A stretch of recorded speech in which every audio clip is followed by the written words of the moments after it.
ಸಮಸ್ತ ಕನ್ನಡಿಗರಿಗೆ ನಮಸ್ತೆ ಮಾಡ್ತಿರುವಂಥ ನಾನು ನಿಮ್ಮ ಕನ್ನಡಕೋರ ಬಂದಿನ ಒಂದು ಹೊಸ ವಿಡಿಯೋ ಜೊತೆ ಒಂದು ಹೊಸ ಕನ್ಸ್ಟ್ರಕ್ಷನ್ ಮೆಟೀರಿಯಲ್ ಇನ್ಫಾರ್ಮೇಷನ್ ಜೊತೆ ರೆಗ್ಯುಲರ್ ಆಗಿ ನಾನು ನಿಮಗೆ ಒಂದೊಂದು ಕ್ವಾರ್ಟರ್ಲಿ ಅಂತ ಹೇಳ್ಬೋದು 3 ತಿಂಗಳ 4 ತಿಂಗಳಿಗೋಸ್ಕರ ಕಂಪ್ಲೀಟ್ ಕನ್ಸ್ಟ್ರಕ್ಷನ್ ಮೆಟೀರಿಯಲ್ಗಳ ರೇಟನ್ನು ತೊಗೊಂಬರ್ತಾ ಇರ್ತೀನಿ.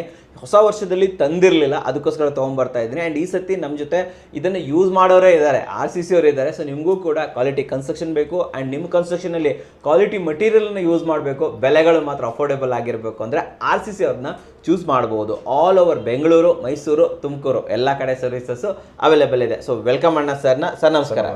ಸರ್ ಇವಾಗ ಕನ್ಸ್ಟ್ರಕ್ಷನ್ ಮೆಟೀರಿಯಲ್ ಅಂತ ಬಂದಾಗ ನಿಮ್ಮದು ಹೇಗೆ ಸರ್, ಲೈಕ್ ಆ ಜಾಗದಲ್ಲೇ ಪ್ರೊಕ್ಯೂರ್ ಮಾಡ್ತೀರಾ ಅಥವಾ ಕಂಪ್ಲೀಟ್ ಆಗಿ ಒಬ್ರು ಸಪ್ಲೈಯರ್ ಅಂತ ಇದ್ದಾರೆ ಹೇಗೆ? ಅಂದರೆ ಸರ್ ಇಲ್ಲ, ನಮಗೆ ಏನಂತಂದರೆ ಸ್ವಲ್ಪ ನಮ್ಮದು ಪ್ರಾಜೆಕ್ಟ್ಸ್ ಜಾಸ್ತಿ ಮಾಡೋದ್ರಿಂದ ನಾವು ಇಂಡಿವಿಜುವಲ್ ಸಪ್ಲೈಯರ್ಸ್ನ ಇಟ್ಕೊಂಡಿರ್ತೀವಿ ಸರ್. ಅಂದರೆ ಒಂದೊಂದು ಏರಿಯಾಗೆ ಇವಾಗ ಈ ಕಡೆ ನಮ್ಮ ಆಫೀಸ್ ಕಡೆ ಒಂದು ಸಪ್ಲೈಯರ್ ಇರ್ತಾನೆ, ಮತ್ತು ಆ ಕಡೆ ಎಲೆಕ್ಟ್ರಾನಿಸಿಟಿ ಸೈಡ್ ಹೋದ್ರೆ ಆ ಕಡೆ ಒಬ್ರು ಇರ್ತಾರೆ, ಈ ಕಡೆ KR-ಪುರಂ ಯಲಹಂಕ ಆ ಕಡೆ ಸೈಡ್ ಒಬ್ರು ಇರ್ತಾರೆ. ಆ ಥರ ಒಂದು 3-4 ಜನ ಅಂತಂತ ಇಟ್ಕೊಂಡಿರ್ತೀವಿ. ಅವರು ನಮ್ಗೆ ಒಬ್ಬೊಬ್ಬರು ಒಂದೊಂದು 55 ಸೈಟಿಗೆ ಮೆಟೀರಿಯಲ್ ಸಪ್ಲೈ ಕೊಡೋ ಥರ ಇರುತ್ತೆ ಸರ್. ಇದ್ರ ಕ್ವಾಲಿಟಿನೆಲ್ಲ ಯಾರು ನೋಡ್ತಾರೆ ಸರ್ ನಿಮ್ಮಲ್ಲಿ? ಸರ್ ಕ್ವಾಲಿಟಿನೆಲ್ಲ ಹೆಂಗೆ ಮಾಡ್ತೀವಿ ಅಂತಂದರೆ ಸರ್, ನಾವು ಫಸ್ಟೇ ನಾವೇನು ಬ್ರೀಫ್ ಮಾಡಿರ್ತೀವಿ ಅಂತ ಹೇಳಿದ್ರೆ, ಆಮೇಲೆ ನಮಗೆ ಸ್ವಲ್ಪ ಕಂಪ್ನಿಯಿಂದ ಮಾಡ್ಕೊಂಡಾಗ ಏನಾಗುತ್ತೆ ಅಂತಂದರೆ ಕ್ವಾಲಿಟಿ ವೈಸು ಸ್ವಲ್ಪ ಸಪ್ಲೈಯರ್ಸು ನೀಟಾಗಿ ಕೊಡ್ತಾರೆ ಸರ್. ಏನಕ್ಕೆ ಅಂದರೆ ನಮ್ಮದು ತುಂಬ ಆರ್ಡರ್ಸ್ ಇರುತ್ತೆ, ಚೀಟ್ ಮಾಡೋಕ್ಕಾಗಲ್ಲ. ಯಾಕಂತಂದರೆ ಇವತ್ತು ಒಂದು ಕಡೆ ಬಂತು ಅಂತ ಹೇಳಿದ್ರೆ ನಾಳೆ ಅಗೇನ್ ಏನೋ ರಿಮಾರ್ಕ್ ಆಗೋಗ್ಬಿಡುತ್ತೆ, ಕಂಪ್ನಿಯಿಂದ ಆರ್ಡರ್ಸ್ ಬರಲ್ಲ ಅಂತೇಳಿ ಏನು ಮಾಡ್ತಾರೆ, ಫಸ್ಟ್ ಥಿಂಗ್ ಸಪ್ಲೈಯರ್ಗೆ ನಾವು ಕಂಪ್ಲೀಟಾಗಿ ಎಜುಕೇಟ್ ಮಾಡಿಟ್ಟಿರ್ತೀವಿ ಸರ್. ಅಂದರೆ ನೀಟಾಗಿರೋ ಕ್ವಾಲಿಟಿನೇ ಬರಬೇಕು, ಮತ್ತು 100% ನಾವೇನು ಮೆಟೀರಿಯಲ್ ಆರ್ಡರ್ ಮಾಡ್ತೀವಿ ಅದನ್ನೇ ಬರಬೇಕು ಅಂತೇಳಿ. ಆಮೇಲೆ ನಾವು ಇನ್ನೊಂದೇನಂದ್ರೆ ನಾವು ಬರೀ ಓರಲ್ಲಿ ಹೇಳಲ್ಲ ಸರ್, ಬರೀ M-Sand ಕಳಿಸೋ ಇದ್ರೆ ಬರೀ ಇದು ಕಳಿಸೋ ಅಂತೇಳಿ ಹೇಳಲ್ಲ. ಅದಕ್ಕೆ ನಾವು ಒಂದು ಎಂಡೆಂಟ್ ಅಂತ ಹೇಳ್ಬಿಟ್ಟು ಒಂದು PO ಕೊಡ್ತೀವಿ ಅವರಿಗೆ. ಅದು ಕೊಟ್ಟಾಗ ಅದರಲ್ಲೆಲ್ಲ ಡೀಟೇಲಾಗಿ ಬರೆದ್ಬಿಟ್ಟು ಇಂಥ ಕ್ವಾಲಿಟಿ ಇದೆ ಬೇಕು, ಇಷ್ಟು ಟನ್ ಕೆಪಾಸಿಟಿನೇ ಬೇಕು, ಇದು ಬೇಕು ಅಂತೇಳಿ ಡೀಟೇಲ್ ಬರೆದಾಗ ಅದ್ರ ಪ್ರಕಾರನೇ ಆರ್ಡರ್ ಬರುತ್ತೆ ಸರ್. ಆಮೇಲೆ ಬಂದಿದ್ದಾದ್ಮೇಲೆ ನಾವೇನು ಮಾಡ್ತೀವಿ ಅಂತಂದ್ರೆ ಸರ್, ಸೈಟಲ್ಲಿ ಒಂದು ರೌಂಡ್ ನಮ್ಮ ಇಂಜಿನಿಯರ್ಸ್ ಥ್ರೂ ಆಗ್ಬೋದು, ಮತ್ತು ಸೀನಿಯರ್ ಇಂಜಿನಿಯರ್ಸ್ ಆಗ್ಬೋದು, ಏನಾದರೂ, ಯಾಕಂದರೆ ಯಾವಾಗಲೂ ಆ ಥರದ್ದು ವೇರಿಯೇಷನ್ಸ್ ಬರಲ್ಲ. ಸಮ್ಟೈಮ್ಸ್ ಅದು ಬಂದಿತ್ತು ಅಂತಂದರೆ ಡೈಲಿ ನೋಡ್ತಾನೆ ಇರ್ತಾರಲ್ಲ, ನಮ್ಮ ಇಂಜಿನಿಯರ್ಸ್ಗೆ ಗೊತ್ತಾಗುತ್ತೆ ಆ ಥರ ಚೆನ್ನಾಗಿದೆಯಾ ಇಲ್ಲೋ ಅಂತ ಹೇಳ್ಬಿಟ್ಟು. ಸೊ ಆಮೇಲೆ ನಾವು ಯಾವ್ದಾದ್ರು ಹೊಸ ವೆಂಡರ್ಸ್ ಹತ್ರ ತೊಗೊತಾ ಇದ್ದೀವಿ ಅಂತಂದ್ರೆ ಅವಾಗ 100% ಕ್ವಾಲಿಟಿ ಚೆಕ್ನ ನಾವು ಅಚೀವ್ ಮಾಡ್ತೀವಿ. ರೆಗ್ಯುಲರ್ ಒಂದು ಟ್ರಸ್ಟ್ ವರ್ತಿ ವೆಂಡರ್ಸ್ ಇರ್ತಾರೆ, ಒಂದು 5-6 ವರ್ಷದಿಂದ ನಮ್ಗೆ ಸಪ್ಲೈ ಕೊಡ್ತಾ ಇರ್ತಾರೆ. ಆ ಥರದವ್ರು ಇದ್ರು ಅಂತ ಹೇಳಿದ್ರೆ ನಾವು ಡೈರೆಕ್ಟಾಗಿ ಎಕ್ಸೆಪ್ಟ್ ಮಾಡ್ತಾ ಇರ್ತೀವಿ. ಬಟ್ ಒಂದು ರೌಂಡ್ ನಾವು ಕ್ರಾಸ್ ಚೆಕ್ ಮಾಡ್ಕೊಂತೀವಿ ಸರ್. ಆಮೇಲೆ ನಾವು ಮೇಸ್ತ್ರಿಗೂ ಹೇಳಿಟ್ಟಿರ್ತೀವಿ ಏನಾರ, ಯಾಕಂದರೆ ಅವ್ರು ಡೈಲಿ ಕೆಲಸ ಮಾಡೋದ್ರಿಂದ ಅವ್ರಿಗೂ ಗೊತ್ತಾಗುತ್ತೆ ಒಂದಷ್ಟು ಕ್ವಾಲಿಟೀಸು ಚೆನ್ನಾಗಿದೆಯಾ ಇಲ್ವೋ ಹೇಳಪ್ಪ ಅಂತೇಳಿ. ಮತ್ತು ನಮ್ಮ ಇಂಜಿನಿಯರ್ಸ್ಗೆ ಹೇಳಿಟ್ಟಿರ್ತೀವಿ. ಮತ್ತು ಆನ್ ಸೈಡ್ ಸ್ವಲ್ಪ ಟೆಸ್ಟ್ಗಳು ಮಾಡ್ಕೊತೀವಿ, ಬ್ಲಾಕ್ ಟೆಸ್ಟ್ ಆಗ್ಬೋದು, ಮತ್ತು ಶೇಪೆಲ್ಲ ಹೆಂಗಿದೆ, ಮತ್ತು ಕ್ಯೂರಿಂಗ್ ಆಗಿದೆಯಾ ಇಲ್ವಾ. ಆ್ಯಂಡ್ ಅಗೇನ್ ಅದು ಒಂದು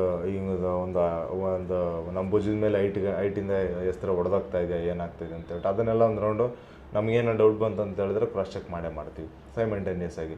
ಸೊ ಈ ಥರದ್ದೆಲ್ಲ ಚೆಕ್ಗಳನ್ನ ಮಾಡ್ಕೊತ ಹೋಗ್ತಾ ಇರ್ತೀವಿ. ಆಮೇಲೆ M-Sand ಬಂದಾಗ ಕ್ವಾಲಿಟಿ ಚೆಕ್ ಆಗ್ಬೋದು, ಆಮೇಲೆ ಡಬಲ್ ವಾಶ್ ಅಂತ ಆರ್ಡರ್ ಮಾಡಿದ್ದೀವ, ಇಲ್ಲ ಪ್ಲಾಸ್ಟಿಂಗ್ ಸ್ಯಾಂಡ್ ಅಂತ ಆರ್ಡರ್ ಮಾಡಿದ್ದೀವ, ಅದರಲ್ಲಿ ಏನೇನೋ ವೇರಿಯೇಷನ್ಸ್ ಇದೆ, ಇದನ್ನೆಲ್ಲ ಕ್ರಾಸ್ ಚೆಕ್ ಮಾಡ್ಕೊಂಡು ಹೋಗ್ತಾ ಇರ್ತೀವಿ ಸರ್.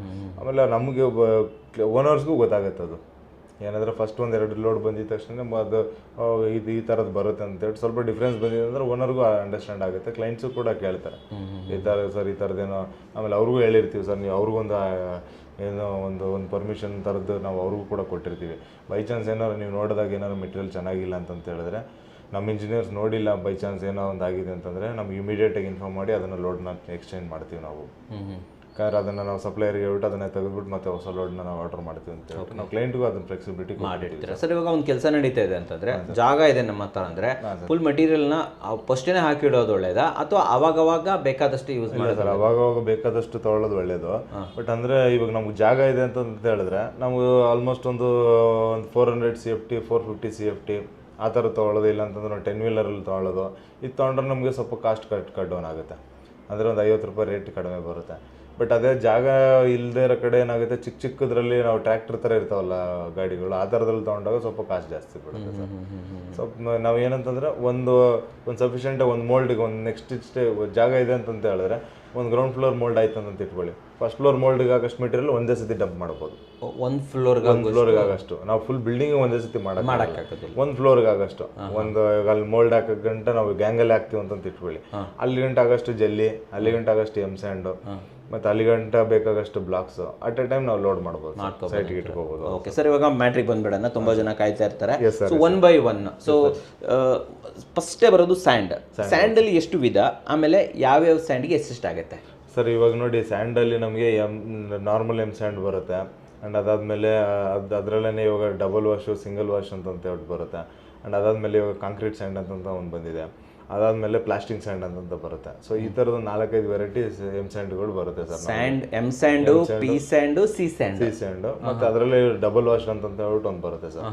ಅದು ಕೂಡ ಎಮ್ ಸ್ಯಾಂಡಲ್ಲೇ ಒಂದು. ಕಾಸ್ಟ್ ಎಷ್ಟಾಗುತ್ತೆ ಸರ್? ಸರ್ ನಮಗೆ ಫಸ್ಟ್ ಸ್ಟಾರ್ಟಿಂಗು ನಮಗೆ ಎಮ್ ಸ್ಯಾಂಡಿಂದ ಹೋಗೋದಾದ್ರೆ ನಮಗೆ ಎಮ್ ಸ್ಯಾಂಡ್ ನಮಗೆ ಒಂದು 700 - 800 ರೂಪಾಯಿ ಒಳಗಡೆ ಸಿಗುತ್ತೆ ಸರ್ ಪರ್ ಟನ್ನಿಗೆ. ಟನ್ಗೆ ಹೌದು ಸರ್, ಪರ್ ಟನ್ ಹೇಳ್ತಾ ಇದ್ದೀರಾ? 700 - 800 ರೂಪಾಯಿ ಪರ್ ಟನ್. 700 - 800 ರೂಪಾಯಿ ಪರ್ ಟನ್ ಸಿಗುತ್ತೆ. ಇವಾಗ ಜನವರಿಂದ ಏನಾಗಿದೆ ಎಲ್ಲಾನು ಒಂದು 50 ರೂಪಾಯಿ ಜಾಸ್ತಿ ಆಗಿದೆ ಸರ್. ಟನ್ ಮೇಲೆ 50 ರೂಪಾಯಿ ಜಾಸ್ತಿ ಆಗಿದೆ. ಹಂಗಾಗಿ 750ಕ್ಕೆಲ್ಲ ಸಿಗ್ತಾ ಇತ್ತು, ಈಗ 800 ರೂಪಾಯಿ ಆಗಿದೆ. ಅಂಡ್ ಆಮೇಲೆ ನಾವು ಇದನ್ನೆಲ್ಲ ಹೇಳ್ತಿರೋದು ರೆಗ್ಯುಲರ್ ಆಗಿ ನಾವು ತೊಗೊಳ್ಳೋದು ಸರ್. ಆಮೇಲೆ ಸ್ವಲ್ಪ ದೂರ ಇರೋ ಕಡೆ ಎಲ್ಲ ಸ್ವಲ್ಪ ಜಾಸ್ತಿನೇ ಇರುತ್ತೆ. ಅದು ಹೇಳ್ಬೇಕು ವೀಕ್ಷಕರೇ, ನಿಮಗೆ ಪ್ಲೇಸ್ಗೆ ಅನುಗುಣವಾಗಿ ರೇಟ್ ಹೆಚ್ಚು ಕಮ್ಮಿ ಆಗುತ್ತೆ. ಇದು ಬೆಂಗಳೂರಿನ ರೇಟು ಆ್ಯಂಡ್ ಇದನ್ನ ಒಂದು ಕನ್ಸ್ಟ್ರಕ್ಷನ್ ಕಂಪನಿಗೆ ಪ್ರೊವೈಡ್ ಮಾಡ್ತಿರೋ ರೇಟ್. ಸೊ ಇಂಡಿವಿಜುವಲ್ ಆಗಿ ಹೋದಾಗ ರೇಟ್ ಚೇಂಜ್ ಆಗುತ್ತೆ, ಬೆಂಗಳೂರು ಅಂತ ಬಿಟ್ಟು ಹೊರಗಡೆ ಹೋದಾಗ ರೇಟ್ ಚೇಂಜ್ ಆಗುತ್ತೆ. ಆ್ಯಂಡ್ ನೀವು ಕ್ವಾರಿ ಹತ್ರ ಇದ್ರೆ ರೇಟ್ ಚೇಂಜ್ ಇರುತ್ತೆ, ದೂರ ಇದ್ರೆ ರೇಟ್ ಚೇಂಜ್ ಇರುತ್ತೆ. ಒಂದು ಆವ್ರೇಜ್ ಕೊಡ್ತಾ ಇದ್ದೀವಿ, ತಿಳ್ಕೊಂಡಿರ್ಲಿ ಜನ ಅನ್ನೋದಕ್ಕೆ. ಓಕೆ, ನೆಕ್ಸ್ಟ್ ಇದನ್ನ ಬೇಸ್ ಅಂತ ಇದನ್ನ ಇಟ್ಕೊಂಡ್ಬಿಟ್ರೆ ಯಾರದನ್ನು ಜಗಳ ಆಡೋದು ವರ್ಕ್ ಆಗಲ್ಲ, ಹಂಗ್ ಮಾಡಕ್ ಹೋಗ್ಬಿಡಿ, ಹೆಚ್ಚು ಕಮ್ಮಿ ಇರುತ್ತೆ. ಹೇಳಿ ಸರ್ ನೆಕ್ಸ್ಟ್. ಆಮೇಲೆ ಸರ್ ಎಮ್ ಸ್ಯಾಂಡ್ ಅಷ್ಟಿರುತ್ತೆ. ಅದೇ ನಾವೇನಾರ ಇವಾಗ ಅದ್ರ ನೆಕ್ಸ್ಟ್ ವರ್ಷನ್ ಅಂತಂದ್ರೆ ಇವಾಗ ಎಮ್ ಸ್ಯಾಂಡನ್ನ ಇವಾಗ ಫಸ್ಟ್ ಎಲ್ಲ ಕಾಂಕ್ರೀಟ್ಗೆ ಅದಕ್ಕೆಲ್ಲ ಅದೇ ಯೂಸ್ ಮಾಡ್ತಾ ಇದೀವಿ ಸರ್. ಬಟ್ ಇವಾಗ ಏನಾಗಿದೆ ಅಂತಂದರೆ ನಮ್ಮ ಸಪ್ಲೈಯರ್ಸ್ದು ಮತ್ತು ಮಾರ್ಕೆಟ್ ರೇಟ್ ಇವಾಗ ಎಮ್ ಸ್ಯಾಂಡ್ದು ಇದೊಂದು ಸ್ಮಾಲ್ ಎಕ್ಸ್ಪ್ಲನೇಷನ್ ಹೇಳ್ಬಿಡ್ತೀನಿ ಸರ್. ಏನಂದ್ರೆ ಸರ್ ಫಸ್ಟ್ ಎಮ್ ಸ್ಯಾಂಡ್ ಅಂದರೆ ಎಮ್ ಸ್ಯಾಂಡ್ ಆ್ಯಕ್ಚುಲಿ ಅದು ಏರ್ ವಾಶ್ಡ್ ಆಗಿ ನೀಟಾಗಿರೋದನ್ನೇ ಎಮ್ ಸ್ಯಾಂಡ್ ಅಂತ ಕರಿತಾ ಇದ್ದಿದ್ದು. ಅಂದರೆ ಒಂದು ಫಸ್ಟ್ ಒಂದು ಕೋಟ್ ಆಫ್ ವಾಷಿಂಗ್ ಆಗಿರುತ್ತೆ, ಅದರಲ್ಲೆಲ್ಲ ಏನು ಸಿಲ್ಟ್ ಕಂಟೆಂಟು ಡಸ್ಟ್ ಏನು ಆಲ್ಮೋಸ್ಟ್ ಇರದೇ ಇರೋ ಥರದ್ದು. ಬಟ್ ಅದರಲ್ಲಿ ಏನಂದ್ರೆ ಒಂದು 10-20% ಇರೋ ಥರದ್ದು ಇರ್ತಾಯಿತ್ತು. ಇವಾಗ ಏನಾಗಿದೆ ಅಂತಂದರೆ ಕಾಂಪಿಟೇಷನ್ ಜಾಸ್ತಿ ಆಗ್ಬಿಟ್ಟು ಏನಾಗಿದೆ, ನಮ್ಮ ಸಪ್ಲೈಯರ್ಸ್ ಎಲ್ಲ ಏನಂದರೆ ಇವಾಗ ಬೇರೆ 750 ಕೊಟ್ಟಿದ್ದೇನೆ ಅಂದರೆ ನಾನು 700 ರೂಪಾಯಿ ಕೊಟ್ಬಿಡ್ತೀನಿ ಅಂತ ಹೇಳ್ತಾರೆ. ಬಟ್ 700 ರೂಪಾಯಿಗೆ ತರೋಕ್ಕೆ ಆಗಲ್ಲ ಅದನ್ನು. ಸೊ ಅವಾಗ ಏನು ಮಾಡ್ತಾರೆ ಅವರು, ಒಂದು 2 ಟನ್ನು ಅದರಲ್ಲಿ ಡಸ್ಟ್ ಮಿಕ್ಸ್ ಮಾಡಿಕೊಂಡು ಲೋಡ್ ಮಾಡಬೇಕಾದ್ರೆ ಈಗ ಒಂದು 20 ಟನ್ ತರ್ತಾ ಇದ್ದಾರೆ ಅಂದರೆ ಒಂದು 2-3 ಟನ್ನು ಅದರಲ್ಲಿ ಡಸ್ಟ್ ತೊಗೊಂಬರೋದು. ಆ ಥರದ್ದೆಲ್ಲ ಮಾಡಿಬಿಟ್ಟು ಏನಾಗಿದೆ, ಎಮ್ ಸ್ಯಾಂಡ್ ಕ್ವಾಲಿಟಿ ಹೋಗ್ಬಿಟ್ಟಿದೆ ಸರ್. ಎಮ್ ಸ್ಯಾಂಡ್ ಕ್ವಾಲಿಟಿ ಹೋದಾಗ ಏನಾಗಿದೆ, ನಮಗೆ ಇವಾಗ ನಮಗೆ ಬೇರೆ ಆಪ್ಷನ್ನೇ ಇಲ್ಲ, ನಾವು ಡಬಲ್ ವಾಶ್ ಮೇಲೆ ಡಿಪೆಂಡ್ ಆಗಂಗಾಗಿ. ಸಿಂಗಲ್ ವಾಶ್, ಡಬಲ್ ವಾಶ್ ಅಂತ ಡಬಲ್ ವಾಶ್ ಅಂತ ಹೇಳಿದ್ರೆ ಅದಕ್ಕಾಗಿ ನಮಗೆ ಮತ್ತೆ 100 - 150 ರೂಪಾಯಿ ಜಾಸ್ತಿ ಆಗುತ್ತೆ ಸರ್. 900 ರೂಪಾಯಿಂದ 1000 ರೂಪಾಯಿ ರೇಟ್ ಗಂಟೆ ಇದೆ. ಡಬಲ್ ವಾಶ್ನ ಯೂಸ್ ಮಾಡ್ಬೋದು. ಡಬಲ್ ವಾಶ್ ಆಗಿತ್ತು ಅಂತಂದರೆ ಸ್ವಲ್ಪ ಸಿಲ್ಟ್ ಕಂಟೆಂಟ್ ಅದೆಲ್ಲ ಕಮ್ಮಿ ಇರುತ್ತೆ ಸರ್. ಇವಾಗ ಇವರು ಸಪ್ಲೈಯರ್ಸನ್ನು ತಂದು ಕೊಟ್ಬಿಡ್ತಾರೆ ಸರ್. ಇವಾಗ ಅದರಲ್ಲಿ ಏನೋ ಡಸ್ಟ್ ಮಿಕ್ಸ್ ಮಾಡ್ಕೊಂಡ್ರೆ ಏನಾಗಲ್ಲ ಬಿಡು ಅಂತೇಳಿ ತಂದು ಕೊಟ್ಬಿಡ್ತಾರೆ.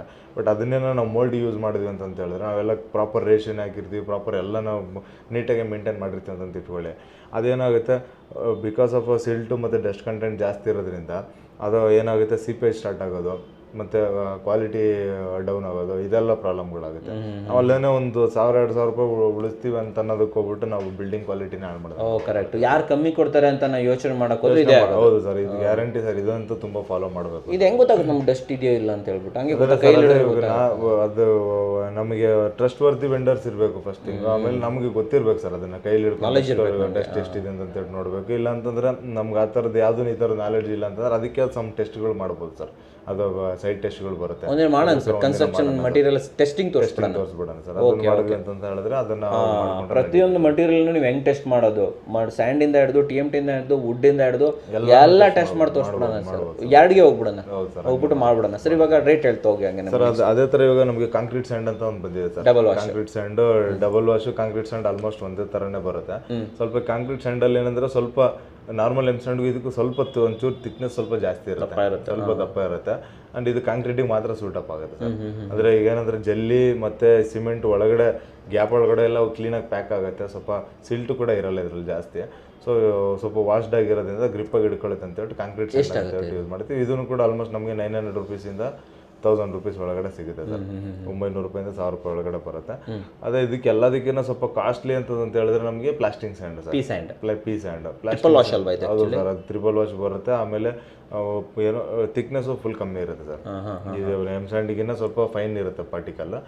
ಅದು ಇದೇನಂತಂದರೆ ರಫ್ ಪ್ಲಾಸ್ಟಿಂಗ್ ಮಾಡೋದಕ್ಕೆ ಪ್ಲಾಸ್ಟಿಕ್ ಸ್ಯಾಂಡ್ ಬಿಟ್ಟರೆ ನಾರ್ಮಲ್ ಎಮ್ ಸ್ಯಾಂಡ್ ಎಲ್ಲ ಯೂಸ್ ಮಾಡೋಕ್ಕಾಗೋದೇ ಇಲ್ಲ. ಸೊ ಇದೇನಾಗುತ್ತೆ, ನಮಗೆ ಒಂದು ಟನ್ಗೆ 1100 1200 ರೂಪಾಯಿ ಬೀಳುತ್ತೆ ಸರ್.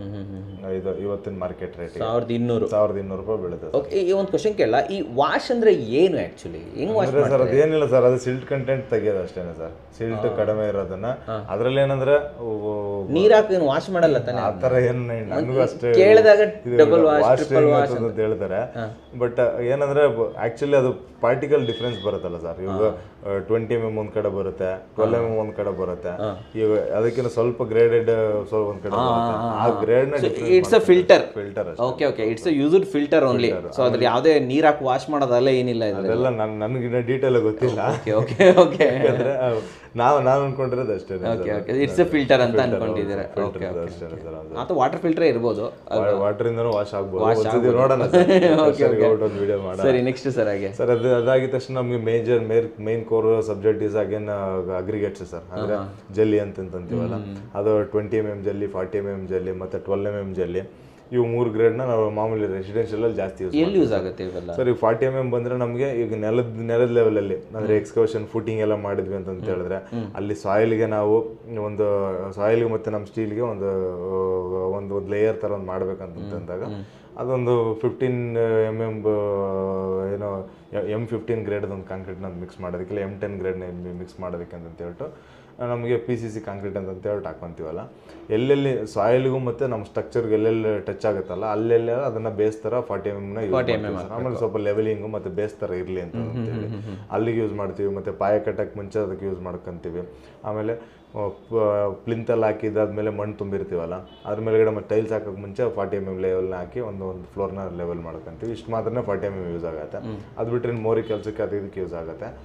ಆ್ಯಂಡ್ ಆಮೇಲೆ 20 mm ಬಂದರೆ ಎಲ್ಲ ಕಾಲಮ್ ಕ್ಯಾಶ್ ಮಾಡೋದಕ್ಕೆ, ಫುಟಿಂಗಿಗೆ, ಹಾಗೇನು ಮೋಲ್ಡ್ ಹಾಕೋದಕ್ಕೆ ಎಲ್ಲದಕ್ಕೂ ಕೂಡ 20 mm ಯೂಸ್ ಆಗುತ್ತೆ. ಆಮೇಲೆ 20 mm ಜೊತೆಲಿ ಸಮ್ಟೈಮ್ಸ್ ಏನು ಮಾಡಬೇಕಾಗುತ್ತೆ, ಏನೋ ಡಿಸೈನ್ ಮಿಕ್ಸ್ ಏನಾರು ಇತ್ತು ಅಂತ ಹೇಳಿದ್ರೆ ಒಂದೊಂದು ಬಾಣಲಿ 12 mm ಯೂಸ್ ಮಾಡಬೇಕಾಗತ್ತೆ. ಬಟಾಣಿ ಜಲ್ಲಿ ಅಂತೀವಲ್ಲ, ಅದು ಒಂದೊಂದು ಬಾಣಲಿ ಯೂಸ್ ಮಾಡಬೇಕಾಗುತ್ತೆ. ಬಿಕಾಸ್ ಆ ಗ್ಯಾಪಿಗೆ ಹೋಗಿ ಕುತ್ಕೊಳ್ಳಿ ಅಂತ ಹೇಳ್ಬಿಟ್ಟು. ಆ್ಯಂಡ್ ಅದಾದಮೇಲೆ ಲಾಸ್ಟ್ ಫೈನಲಲ್ಲಿ ಎಲ್ಲಿ ಜಾಸ್ತಿ ಇದು 12 mm ಎಲ್ಲಿ ಯೂಸ್ ಆಗುತ್ತೆ ಅಂತಂದರೆ, ಏನಂದ್ರೆ ಟೆರೆಸ್ ದೊಡ್ಡದಿದೆ, ಟೆರೆಸ್ ಫಾರ್ ಎಕ್ಸಾಂಪಲ್ 30-50 ಇದೆ, ಉದ್ದಕ್ಕಿದೆ. ಸೊ ಇಲ್ಲಿಂದ ಮಡ್ಡಿ ಎಳಿಬೇಕು ಅಂತಂತಂದರೆ ಬರೀ ನಾವು ಮಡ್ಡಿ 2-3 ಇಂಚೆಲ್ಲ ಮಡ್ಡಿ ಎಳಿಯೋಕ್ಕಾಗಲ್ಲ. ಅದೇನಂತಂದರೆ ಬರೀ ಸಿಮೆಂಟು ಮತ್ತು ಎಮ್ಸ್ಯಾಂಡಲ್ಲಿ ಮಡ್ಡಿ ಕಾಸ್ಟ್ ಜಾಸ್ತಿ ಆಗುತ್ತೆ. ಆಮೇಲೆ ಕ್ವಾಲಿಟಿನೂ ಬರಲ್ಲ ಸರ್. ಅವಾಗ ಏನಾಗುತ್ತೆ, ನಾವು ಸ್ಕ್ರಿಡ್ ಕಾಂಕ್ರೀಟ್ ಅಂತ ಹೇಳ್ಬಿಟ್ಟು ಇದನ್ನು ಒಂದು ಲೇಯರ್ ಸ್ಲೋಪ್ ಕಾಂಕ್ರೀಟ್ ಥರ ಮಾಡಿಬಿಟ್ಟು ಮಾಡೋದಕ್ಕೆ ಅಂತ ಹೇಳ್ಬಿಟ್ಟು ಅಲ್ಲಿ 20 mm ಥಿಕ್ನೆಸ್ ಇದ್ದರೆ ಆ ಸ್ಲೋಪಿಗೆ ಸಿಗೋಲ್ಲ. ಅವಾಗ ಏನು ಮಾಡ್ತೀವಿ, ಇದು 12 mm ಡೌನ್ ಜಲ್ಲಿನ ಯೂಸ್ ಮಾಡಿಬಿಟ್ಟು ಒಂದು ಸ್ಲೋಪ್ ಮಾಡಿ ಅದಕ್ಕೆ ವಾಟರ್ ಪ್ರೂಫ್ ಮಾಡಿ ಯೂಸ್ ಮಾಡ್ಕೊಂತೀವಿ ಸರ್. ಇದು 3 ಕಡೆ ಯೂಸ್ ಮಾಡ್ತೀವಿ. ಬೆಲೆ ಹೇಳ್ಕೊಂಡು ಆಮೇಲೆ ಸರ್ ರೇಟ್ಸ್ ಬಂದ್ಬಿಟ್ಟು 20 mm 40 mm ಇದಕ್ಕೆಲ್ಲ ಏನು ಮಚ್ ಡಿಫ್ರೆನ್ಸ್ ಏನಿರಲ್ಲ. 12 mm ಅಷ್ಟೇ. ಇದೆಲ್ಲ ನಮಗೆ 750 ರೂಪಾಯಿಂದ ಸ್ಟಾರ್ಟ್ ಆದರೆ ನಮ್ಗೆ 900 ರೂಪಾಯಿ ಗಂಟ ಸಿಗುತ್ತೆ ಸರ್ ಪರ್ ಟನ್ನಿಗೆ. ಪರ್ ಟನ್ನಿಗೆ ಇದು 3 ಅಷ್ಟೇ ಸಿಗುತ್ತೆ. ಅದಾದಮೇಲೆ ನಮಗೆ ಇವಾಗ ಇನ್ನೊಂದು ಕೋರ್ ಸಬ್ಜೆಕ್ಟ್ ಬಂದರೆ ಸಿಮೆಂಟು ಸರ್. ಸಿಮೆಂಟಲ್ಲಿ ನಮಗೆ 2 ಗ್ರೇಡ್ ಯೂಸ್ ಮಾಡ್ತಾ ಇರ್ತೀವಿ. 43 ಗ್ರೇಡ್ ಒಂದು, 53 ಗ್ರೇಡ್ ಒಂದು. 43 ಗೋಡೆ ಕಟ್ಟಕ್ಕೆ ಪ್ಲಾಸ್ಟಿಕ್ಗೆ ಯೂಸ್ ಮಾಡ್ತೀವಿ. ಅದು ಮೇಸನ್ರಿ ವರ್ಕಿಗೆ ಅಂತ ಹೇಳ್ಬಿಟ್ಟು, ಕಾಂಕ್ರೀಟಿಗೆ ಅಂತ ಹೇಳ್ಬಿಟ್ಟು 53 ಗ್ರೇಡ್ನ ಯೂಸ್ ಮಾಡ್ತಾ ಇದ್ದೀವಿ. ಸೊ 53 ಗ್ರೇಡ್ಗೆ 43 ಗ್ರೇಡ್ಗೆ ಒಂದು 10 ರೂಪಾಯಿ ವೇರಿಯೇಷನ್ ಇರುತ್ತೆ ಸರ್. ಯಾವಾಗಲೂ ಯೂಶಲಿ ಯಾವುದೇ ಬ್ರ್ಯಾಂಡ್ಗೆ ಹೋದ್ರೂ ನಾವು ಅಲ್ಟ್ರಾಟೆಕ್ ತೊಗೊತೀವಿ, OPC PPC ಅಂತಂತಾನೆ ಕರಿತೀವಿ. ಇಲ್ಲ 43 53 ಗ್ರೇಡ್ ಅಂದರೆ ಸರ್ OPC ಅಂತಂತಂದರೆ ನಮಗೆ ಆರ್ಡಿನರಿ ಪೋರ್ಟ್ಲ್ಯಾಂಡ್ ಸಿಮೆಂಟು, ಇದು PPC ಅಂತಂದರೆ ಪೋರ್ಟ್ಲ್ಯಾಂಡ್ ಪಜ್ಲೋನ್ ಸಿಮೆಂಟ್ ಅಂತ ಹೇಳ್ಬೋದು ಸರ್. ಇದೇನಂತಂದ್ರೆ ಸರ್ ಇದರಲ್ಲಿ ಇವಾಗ ಸೆಟ್ಟಿಂಗ್ ಟೈಮ್ ಡಿಫ್ರೆನ್ಸ್ ಇರುತ್ತೆ ಅಷ್ಟೇ ಸರ್ OPCಗೂ PPCಗೂ. ಸ್ಟ್ರೆಂತ್ PPCನಲ್ಲಿ ಯೂಸ್ ಮಾಡೋದ್ರಿಂದ ಏನಾಗುತ್ತೆ, ಸ್ವಲ್ಪ ಸ್ಲೋ ನಿಧಾನಕ್ಕೆ ಸ್ಟ್ರೆಂತ್ ಅಚೀವ್ ಆಗುತ್ತೆ.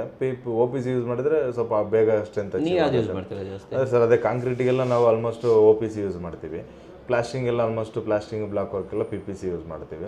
ಕಾಸ್ಟ್ ಎಷ್ಟಾಗುತ್ತೆ ಸರ್? ಕಾಸ್ಟ್ ಬಂದ್ಬಿಟ್ಟು ಅದೇ ಸರ್, ನಮಗೆ ಇವಾಗ ನಾರ್ಮಲ್ ಸಿಮೆಂಟ್ಗೆ ಹೋಗ್ತೀವಿ ಅಂತ ಹೇಳಿದ್ರೆ ಇವಾಗ ನಮಗೆ PPC ಇಲ್ಲ 43 ಅದು ಬರೋದಾದ್ರೆ ನಮಗೆ 380 ರೂಪಾಯಿಂದ 400 ರೂಪಾಯಿ ಗಂಟೆ ಇದೆ ಸರ್. ಎಲ್ಲ ಗ್ರೇಡ್ ಒಂದು ಬ್ಯಾಗ್ ಹೇಳ್ತಾ ಇದ್ದೀರಾ? ಒಂದು ಬ್ಯಾಗ್ ಎಷ್ಟು ಕಿಲೋ ಇರುತ್ತೆ? ಒಂದು ಬ್ಯಾಗ್ 50 kg ಇರುತ್ತೆ ಸರ್. ನಮಗೆ 50 kg ಸಿಮೆಂಟ್ ಇರುತ್ತೆ. 50 kgಗೆ ನಮಗೆ ಹತ್ತತ್ರ ಒಂದು 380 ರೂಪಾಯಿಂದ 400 ರೂಪಾಯಿ ಇರುತ್ತೆ. ಅದೇ ನಾವು 53 ಗ್ರೇಡ್ಗೆ ಹೋಗ್ತೀವಿ ಅಂತಂದ್ರೆ ಇವಾಗ 390 ರೂಪಾಯಿಂದ ಸ್ಟಾರ್ಟ್ ಆಗುತ್ತೆ. 390 ರೂಪಾಯಿಂದ 400 410 415 ಗಂಟೆ. ಬಿರ್ಲಾ ಸೂಪರ್ ಎಲ್ಲ ತೊಗೊಂತೀವಿ ಅಂತಂದ್ರೆ ಒಂದು 5 ರೂಪಾಯಿ ಎಲ್ಲದಕ್ಕಿಂತ ಜಾಸ್ತಿ ಇರುತ್ತೆ. ಅದು 415 ಗಂಟೆ ಬರುತ್ತೆ ಸರ್. ಸ್ವಲ್ಪ ಅವಾಗ ಏನಾಗುತ್ತೆ ನಮಗೆ. ಆಮೇಲೆ ನಾವು ಯಾವಾಗಲೂ ಏನು ಮಾಡ್ತೀವಿ ಅಂತಂದ್ರೆ ಸರ್, ನಮಗೆ ಬಿರ್ಲಾ ಸೂಪರ್ ಕಾಂಕ್ರೀಟ್ ಚೆನ್ನಾಗಿರುತ್ತೆ ಅಂತ ಇಟ್ಕೊಳ್ಳಿ ಎಕ್ಸಾಂಪಲ್. ಆ 53 ಗ್ರೇಡ್ ಕಾಂಕ್ರೀಟ್ ಚೆನ್ನಾಗಿರುತ್ತೆ ಅಂತಂದರೆ ನಾವು ಅದನ್ನ ಪ್ಲಾಸ್ಟಿಂಗಿಗೂ ಮಾಡ್ತೀವಿ, ಬ್ಲಾಕ್ ವರ್ಕ್ಗೂ ಮಾಡ್ತೀವಿ ಅಂತಂದ್ರೆ ಆಗಲ್ಲ ಸರ್. ಅದಕ್ಕೆ PPC ಯೂಸ್ ಮಾಡಬೇಕು. PPC ಯೂಸ್ ಮಾಡಿ. PPC ರೇಟ್ ಸ್ವಲ್ಪ ಕಮ್ಮಿ ಇರುತ್ತಲ್ವಾ? 10 ರೂಪಾಯಿ ಕಡಿಮೆ ಇರುತ್ತೆ. ಬಟ್ ಏನಂದ್ರೆ ಅದು ಸ್ಲೋ ಸೆಟ್ಟಿಂಗ್ ಇರುತ್ತೆ, ಅದಾದಮೇಲೆ ನಿಧಾನಕ್ಕೆ ಸ್ಟ್ರೆಂತ್ ಅಚೀವ್ ಆಗುತ್ತೆ. ಸೊ ಅದಕ್ಕೆ ಅದೇ ಮೆಟೀರಿಯಲ್ ಯೂಸ್ ಮಾಡಿದ್ರೆ ಸ್ವಲ್ಪ ನಮಗೆ ಡ್ಯೂರಬಿಲಿಟಿ ಜಾಸ್ತಿ ಬರುತ್ತೆ.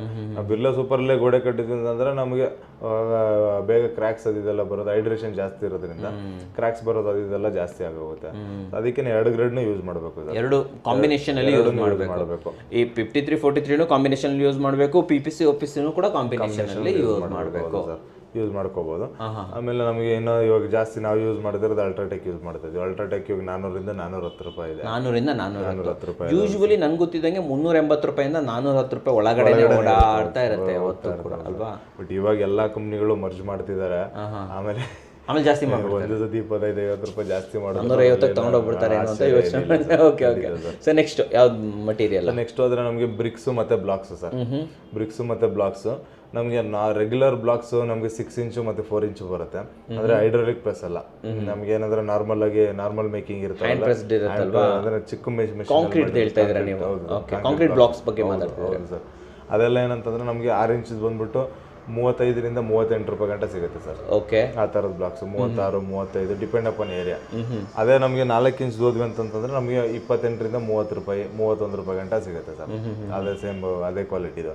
ಬಟ್ ಏನಾದ್ರೆ ನಮಗೆ ಸ್ವಲ್ಪ ಹೈಡ್ರಾಲಿಕ್ ಪ್ಲಸ್ ಏನೋ ಹೋಗ್ತೀವಿ ಅಂತ ಹೇಳಿದ್ರೆ ನಮಗೆ ಸ್ಟಾರ್ಟ್ಅಪ್ ಏನೋ ಒಂದು 45 ರೂಪಾಯಿಂದ ಸ್ಟಾರ್ಟ್ ಆಗುತ್ತೆ ಸರ್. 10 ರೂಪಾಯಿ ಡಿಫ್ರೆನ್ಸ್ ಇದೆ ಇದರಲ್ಲಿ. ಹೌದು, 45 ರೂಪಾಯಿಂದ ಸ್ಟಾರ್ಟ್ ಆಗುತ್ತೆ. 4 ಇಂಚ್ ಬಂದ್ಬಿಟ್ಟು 35 ರೂಪಾಯಿಂದ ಸ್ಟಾರ್ಟ್ ಆಗುತ್ತೆ. ಈ ಹೈಡ್ರಾಲಿಕ್ ಪ್ರೆಸ್ಗೂ ಹ್ಯಾಂಡ್ ಪ್ರೆಸ್ಗೂ ಅಥವಾ ಕಾಮನ್ ಆಗಿ ಮಾಡಿರೋದಕ್ಕೂ ಏನ್ ಡಿಫ್ರೆನ್ಸ್ ಏನು? ಅಂದ್ರೆ ಸರ್ ಇದು ಫಸ್ಟ್ ಥಿಂಗ್ ಏನಂದ್ರೆ ಫಿನಿಶಿಂಗ್ ಚೆನ್ನಾಗಿರುತ್ತೆ ಸರ್. ನೈಸ್, ಮೇಲ್ಮೇಲೆ ನೈಸ್ ಆಗಿ ಚೆನ್ನಾಗಿ ಕಾಣಿಸುತ್ತೆ. ಆಮೇಲೆ ಅದಕ್ಕೆ ಪ್ಯಾಕಿಂಗ್ ಎಲ್ಲ ನೀಟಾಗಿ ಬರುತ್ತೆ, ಎಡ್ಜಸ್ ಎಲ್ಲ ಹೊಡೆದೋಗಲ್ಲ.